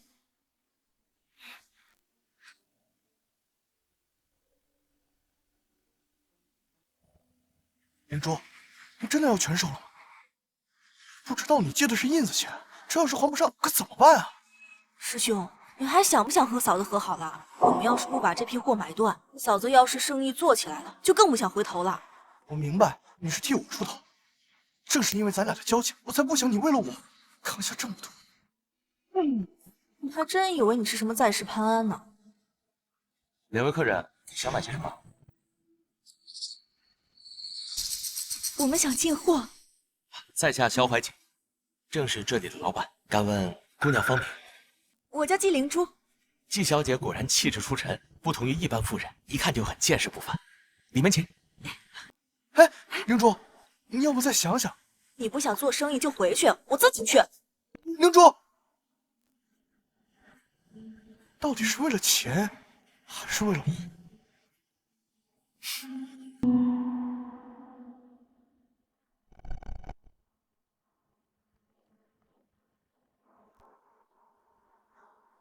不知纪小姐想进什么货？我这儿可是京城最大的商行，要什么有什么。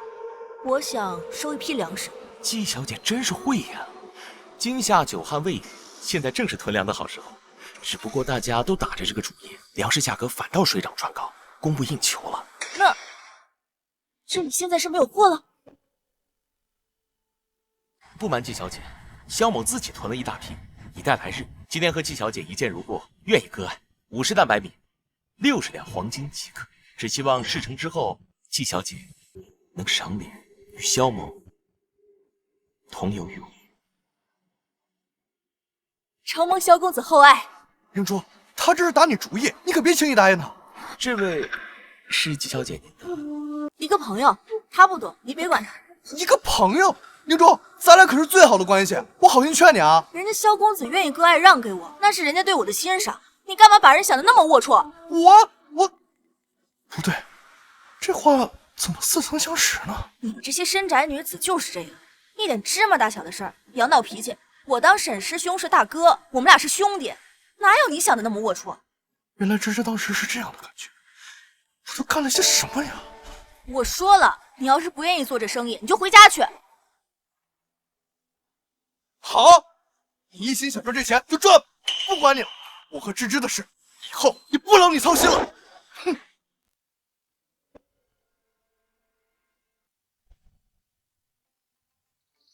想干嘛？萧老板，我们想进货。真不好意思啊，嫂子，粮都被我给拿了。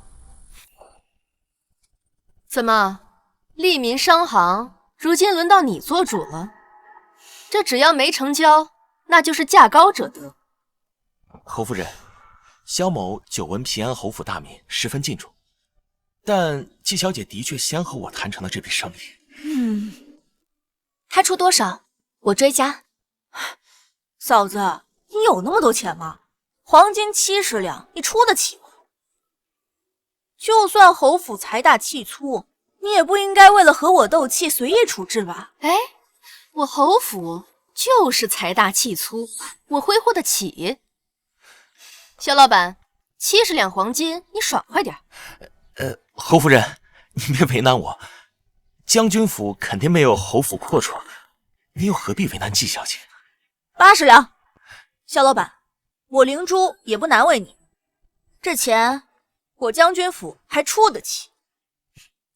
90两。哎，灵珠，你就别和芝芝抢了。100两。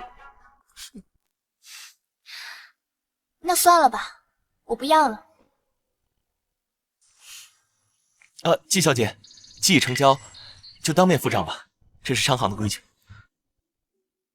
这2张银票刚好可以兑100两黄金。好嘞。嫂子，真不是我说你，你这性格本就小家子气，做生意这种事真是不适合你们这种妇人。我本来也没想要啊，是你自己一上来就提起粮食。别装了，你就是想囤粮食，等年末闹饥荒再狠赚一笔。也只有像你这种无耻的人，才会想要囤积粮食，赚灾民的钱。肖掌柜，我们之前说好的药材，我一会儿就让家丁带回去。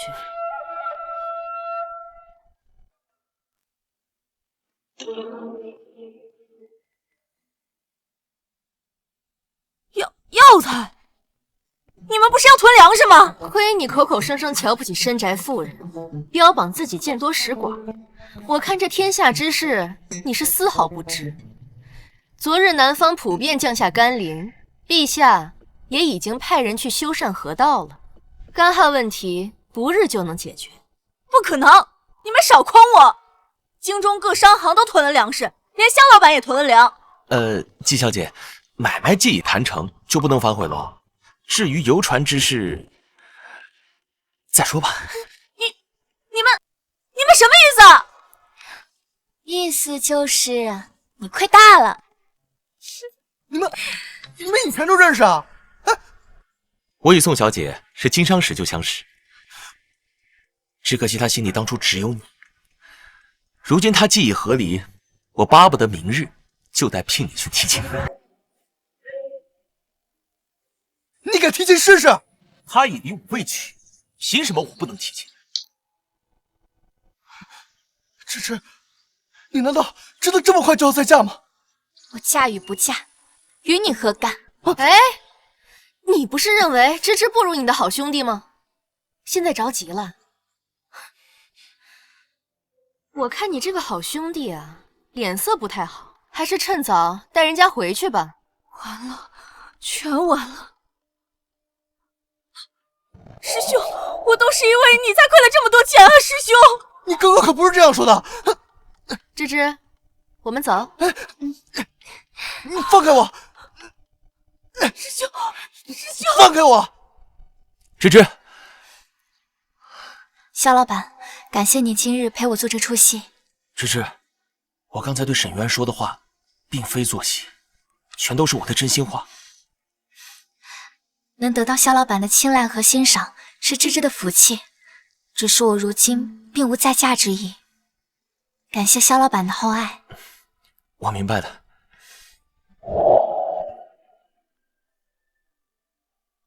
这萧怀瑾也是一表人才啊，只可惜芝芝对他并没有想法。别难过，日后沈玉安要是对他不好了，第一个告诉你。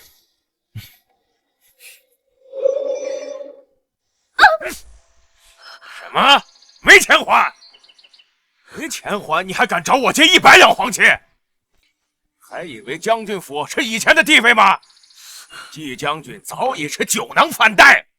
我告诉你，7日之后，要是再还不了钱，我就搬空你家，把你送窑子里去。住手！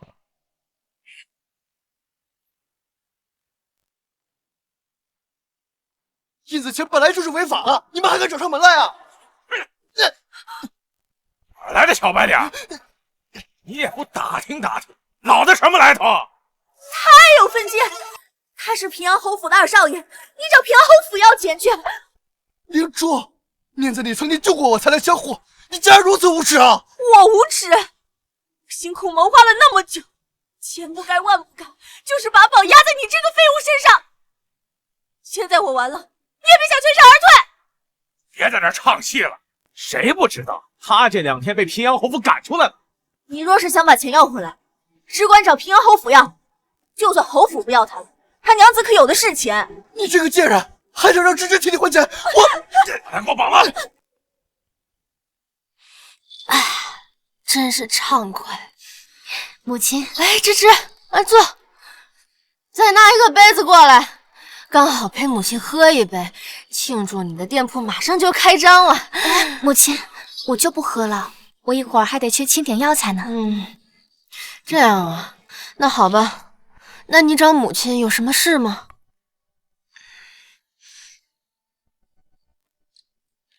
母亲，虽然我和玉安已经签了这份和离书，但我想了很久，还是先不上城府衙了吧。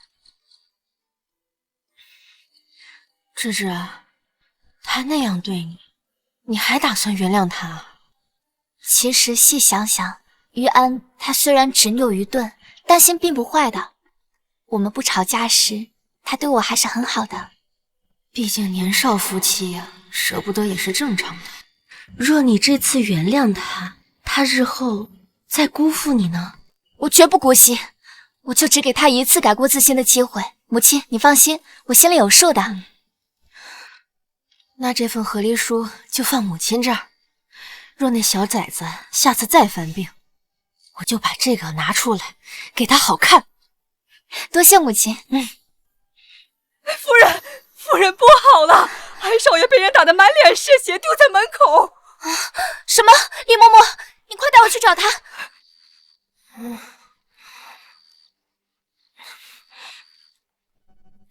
看看热闹去。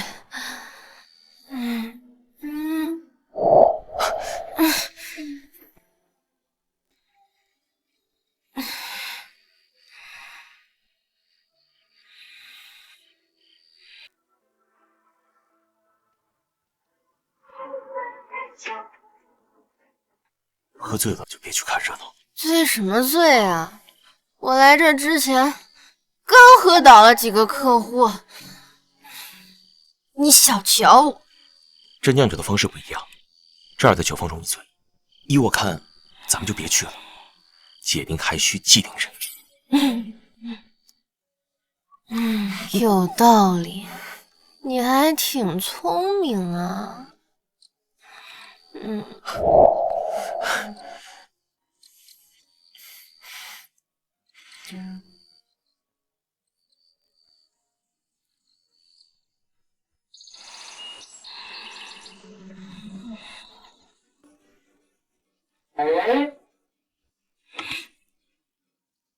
昨晚我酒后乱性了吗？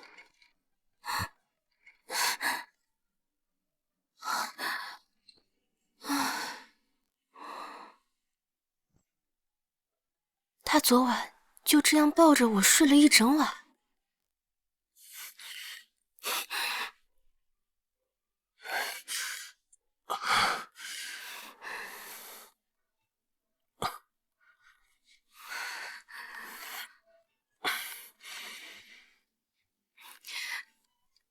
你其实昨晚不用陪我的。夫人喝醉了，照顾你是应该的。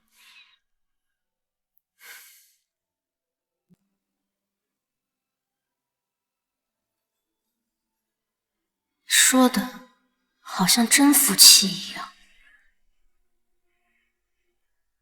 其实你……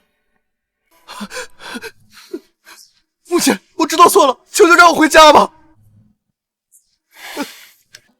滚出去！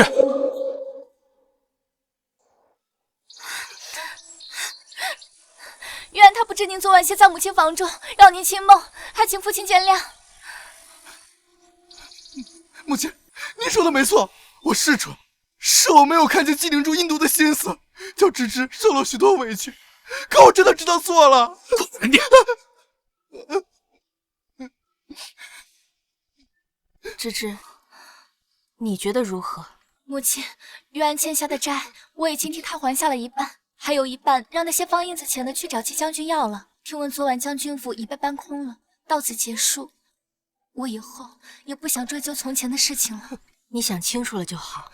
谢谢娘子，我以后一定好好做人。谁是你娘子啊？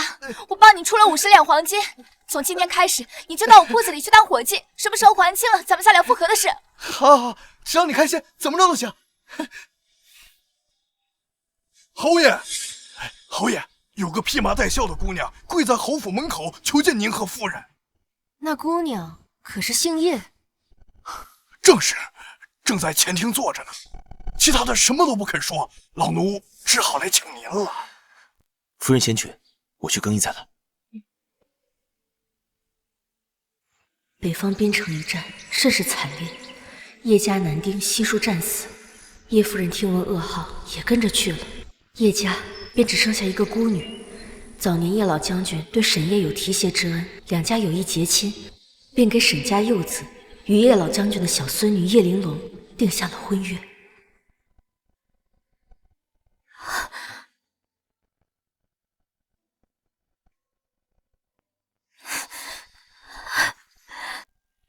老夫人，我知道我此番上门拜访多有唐突，可如今父兄皆已战死，我一介孤女想要保全叶家眷，便只能与侯府结为姻亲，与沈玉玲尽早完婚，以求侯爷庇佑，稳定军心，万望夫人成全。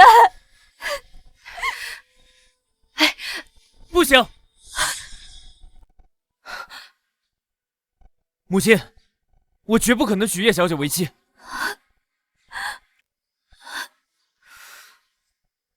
你这个混账东西！你这个时候与叶姑娘退婚，你置叶姑娘于何地？置叶家满门忠烈于何地？亏叶老将军以前还教你骑射，你就是这样狼心狗肺、忘恩负义的报答他的吗？不是的，母亲，正是因为不能辜负叶老将军对我的厚爱，我才不能违心娶了叶小姐。我已有了心仪的女子，如果我不爱叶小姐的话，娶她为妻，白白耽误了她的后半生。好一番冠冕堂皇、情真意切的说辞，要不是我看过原书，我还真觉得挺有道理。不管了，先打了再说。你是第一天知道自己有婚约吗？既然有了婚约，你就不应该爱上其他女子。我住手！谁叫你打玉林的？我不在府上，你还反了天不成？这就是搓摸原身多年的恶婆婆，沈燕的嫡母，多次挑拨袁山和沈燕的关系，还将小孙子沈玉林惯得昏庸无能，典型的搅屎棍。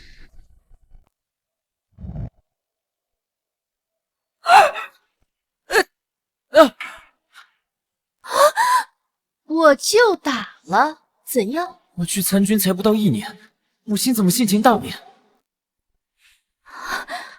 这张氏平日唯唯诺诺，我去礼佛不到3月，他竟然成了疯妇。哎，你这个疯妇，还不赶紧住手！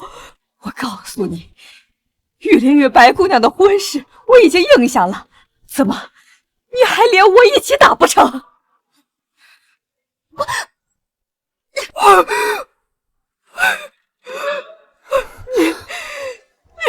你连我也敢打！孙管家，将这恶妇拖去祠堂，家法处置。长则3十，不，长则50大板，拉出去。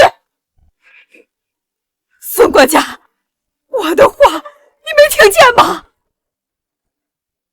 老太君，我不敢。母亲，你怎么能打祖母呢？放屁！我是要打你，你自己拿祖母当挡箭牌，你个不孝子孙！我岂有此理！启上老神爷！沈郎，你没事吧？我没事儿。哦，对了，母亲，这位就是白姑娘，就是她把我从战场上救回来的。要不是她把我从死人堆里挖出来，我都没命回家了。我绝对不能辜负她。蠢货，救你的是叶玲珑，你奄奄一息时，是叶玲珑赶过去，一具具尸体翻找，将你救出来，送到就近的营地。偏偏原书作者要撒狗血，让他昏倒在营地附近，这才让白无双见了漏。你说什么？是他救了你？我是对你有愧，但是白姑娘对我有恩，我绝对不能辜负她。这就是那位与你有婚约的叶姑娘吧？是双儿不好，让沈郎为难了。好一个狐妹子，都敢舞到正主脸上来了！我看你再敢动手！老太君救命！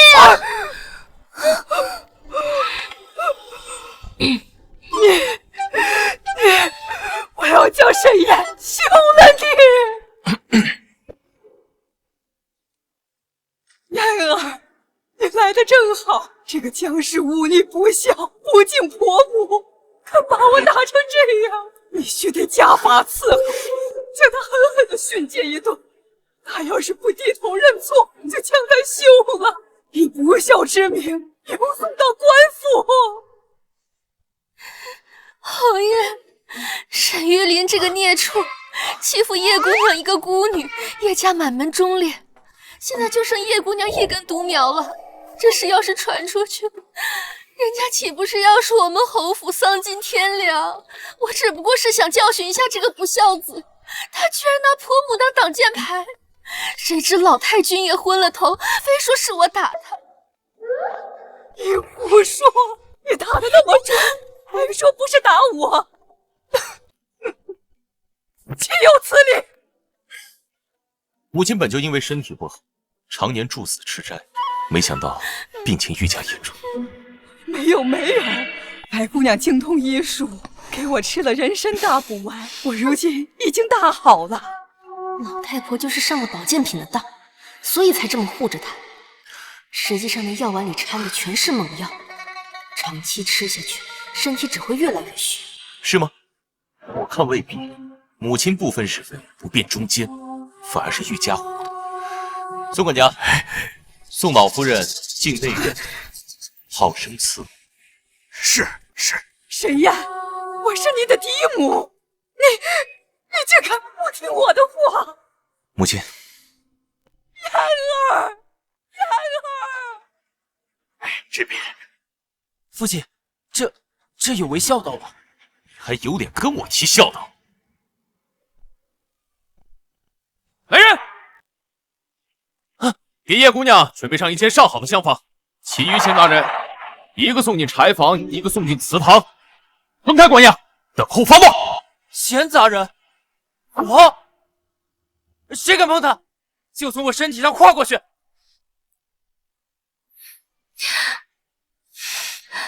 沈郎，如果这样能让侯夫人消气的话，那双儿愿意。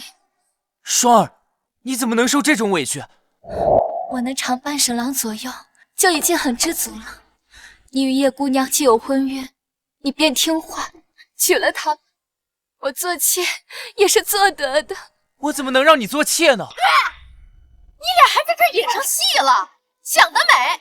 还一妻一妾，叶姑娘不可能嫁给你，大不了我跟侯爷收她做义女，叶家军照样有靠山。你说你认她做你的救命恩人，那我倒想问一句，他又是如何得知你在何处作战，又是如何一个人费尽力气，唯独把你从死人坑里给拖出来的？自然是因为缘分吧。没有10年的脑血栓说不出这话。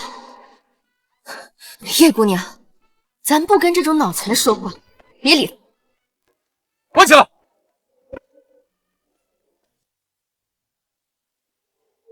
夫人，叶姑娘已安置妥当了。你让她且安心住着，沈玉琳的事情，我一定给她个交代。是。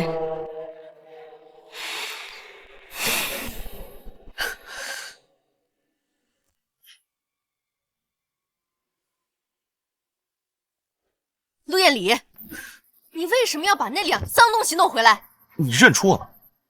你的小动作出卖了你。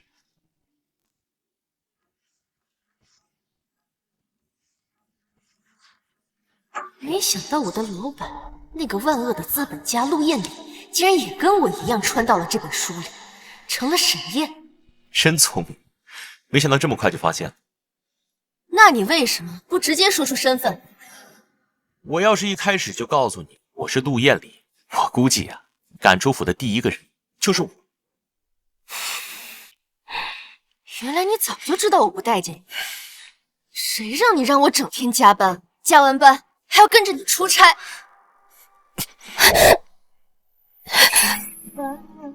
宁宁，我只想制造机会和你多待一会儿。我意识到这个战略制作的非常失败，所以穿书后我只想让你开心畅快。你怎么也穿过来了？难道你也出车祸了？我的车跟在你后边，一起被撞。什么？你跟踪我？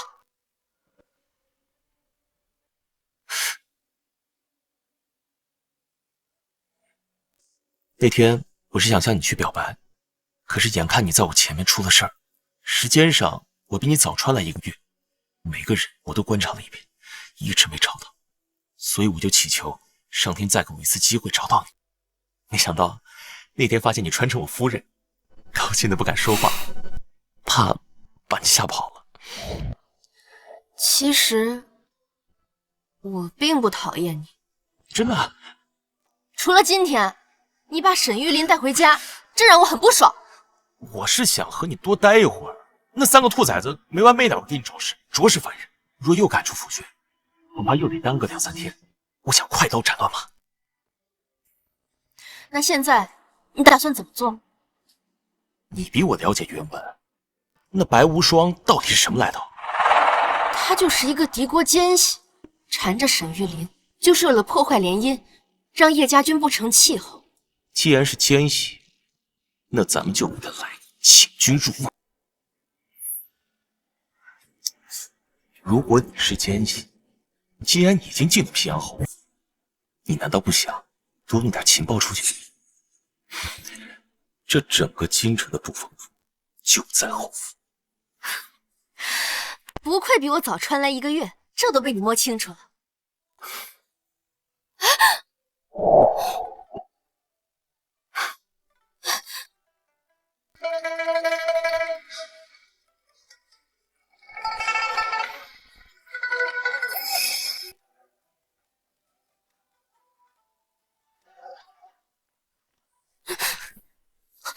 侯爷，三少爷脱跑了。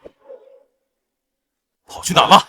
三少爷卸了祠堂的锁，但是这会儿还猫在墙根上没有走呢。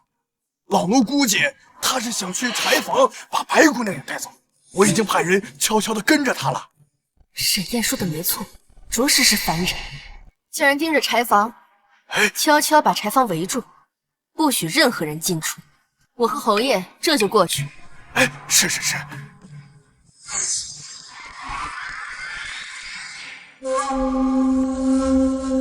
少爷，哎呀，痛啊！孙管家，你别声张，我不想为难你。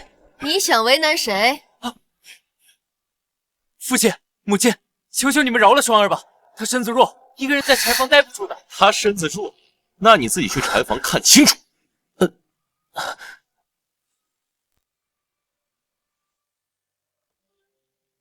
没想到这平阳侯还真不好骗。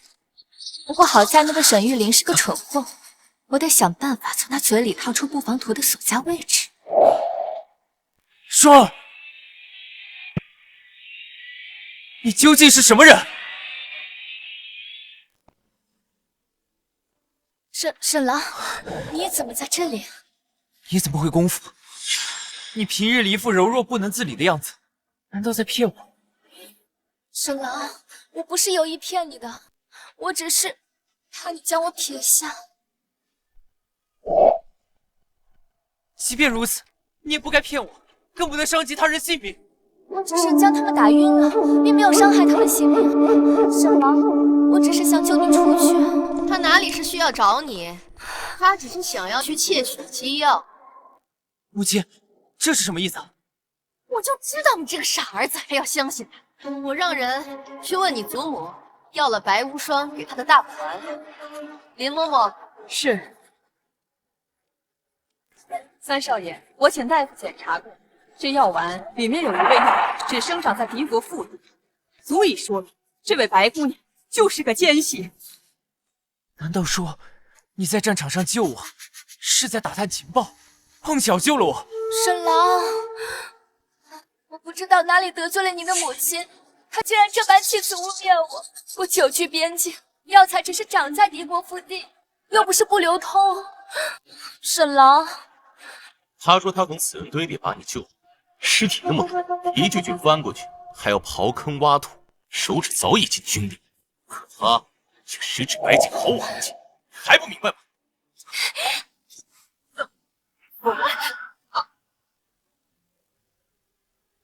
你们要是不放我走，就杀了他。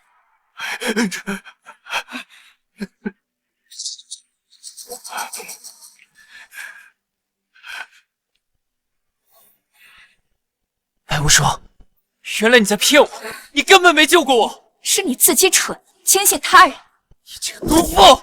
我输就输在自己不够狠毒。要是早知道在你边上的是叶家的女儿，我早就杀了她。白无双，不管你今天能不能杀得了他，我们都不会放你走。把他拿下！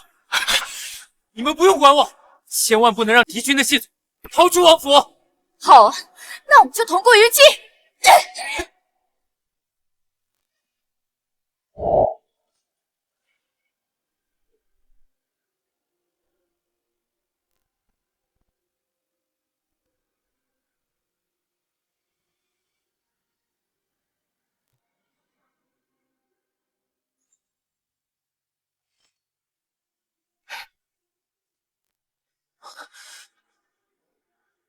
是你，原来是你。侯夫人说的对，我不找傻子做夫君。是我眼瞎，叶姑娘，你又救了我一次。举手之劳罢了，上阵杀敌本就是我们叶家人该做的。青儿，慢点，别急。慢点，别摔着了。慢点。伯母，你没事吧？听闻府上来了刺客。我没事，一个敌国奸细，这不已经被叶姑娘给拿下了。叶姑娘好厉害呀！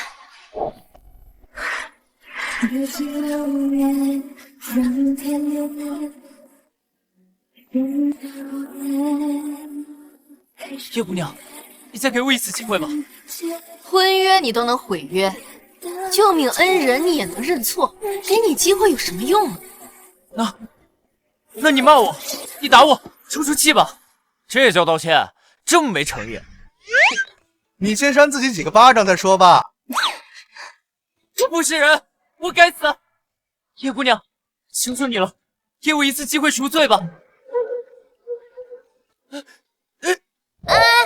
算了算了，你只是蠢，还并未失了大义。我给你个机会，陪我回北方，重建叶家军。若你表现好，我可以考虑兑现婚约。你救了我2次，我为你赴汤蹈火，在所不辞。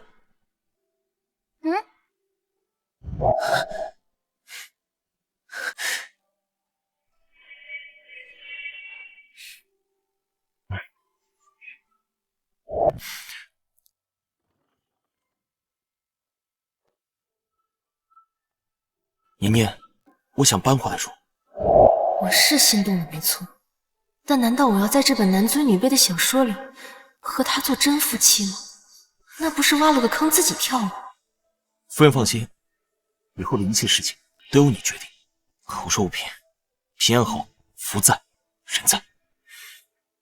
我把我的身家性命都交到你手里。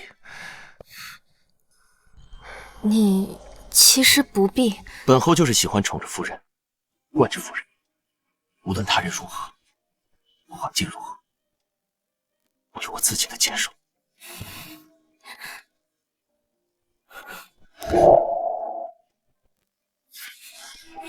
忘记你的似曾在蜻蜓里小说红尘，是遗忘离析。听说侯爷昨晚睡在夫人房里了，这可是3年来破天荒头一回呢。太好了，侯爷和夫人终于和好了。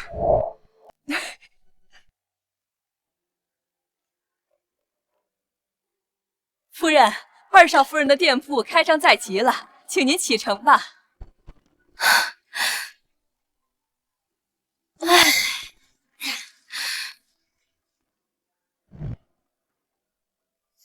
走吧，夫人。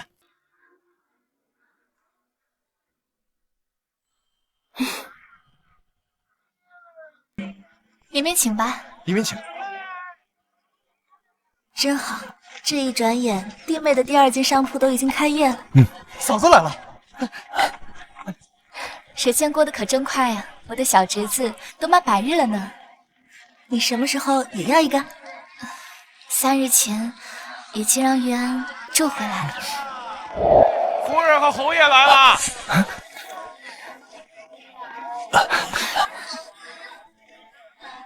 芝芝，你这门头一看就气派，一看就来财。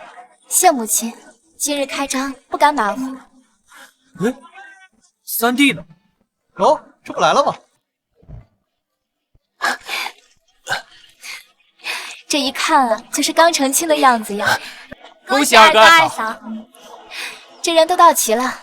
母亲，请您和父亲一起来剪彩头吧。好。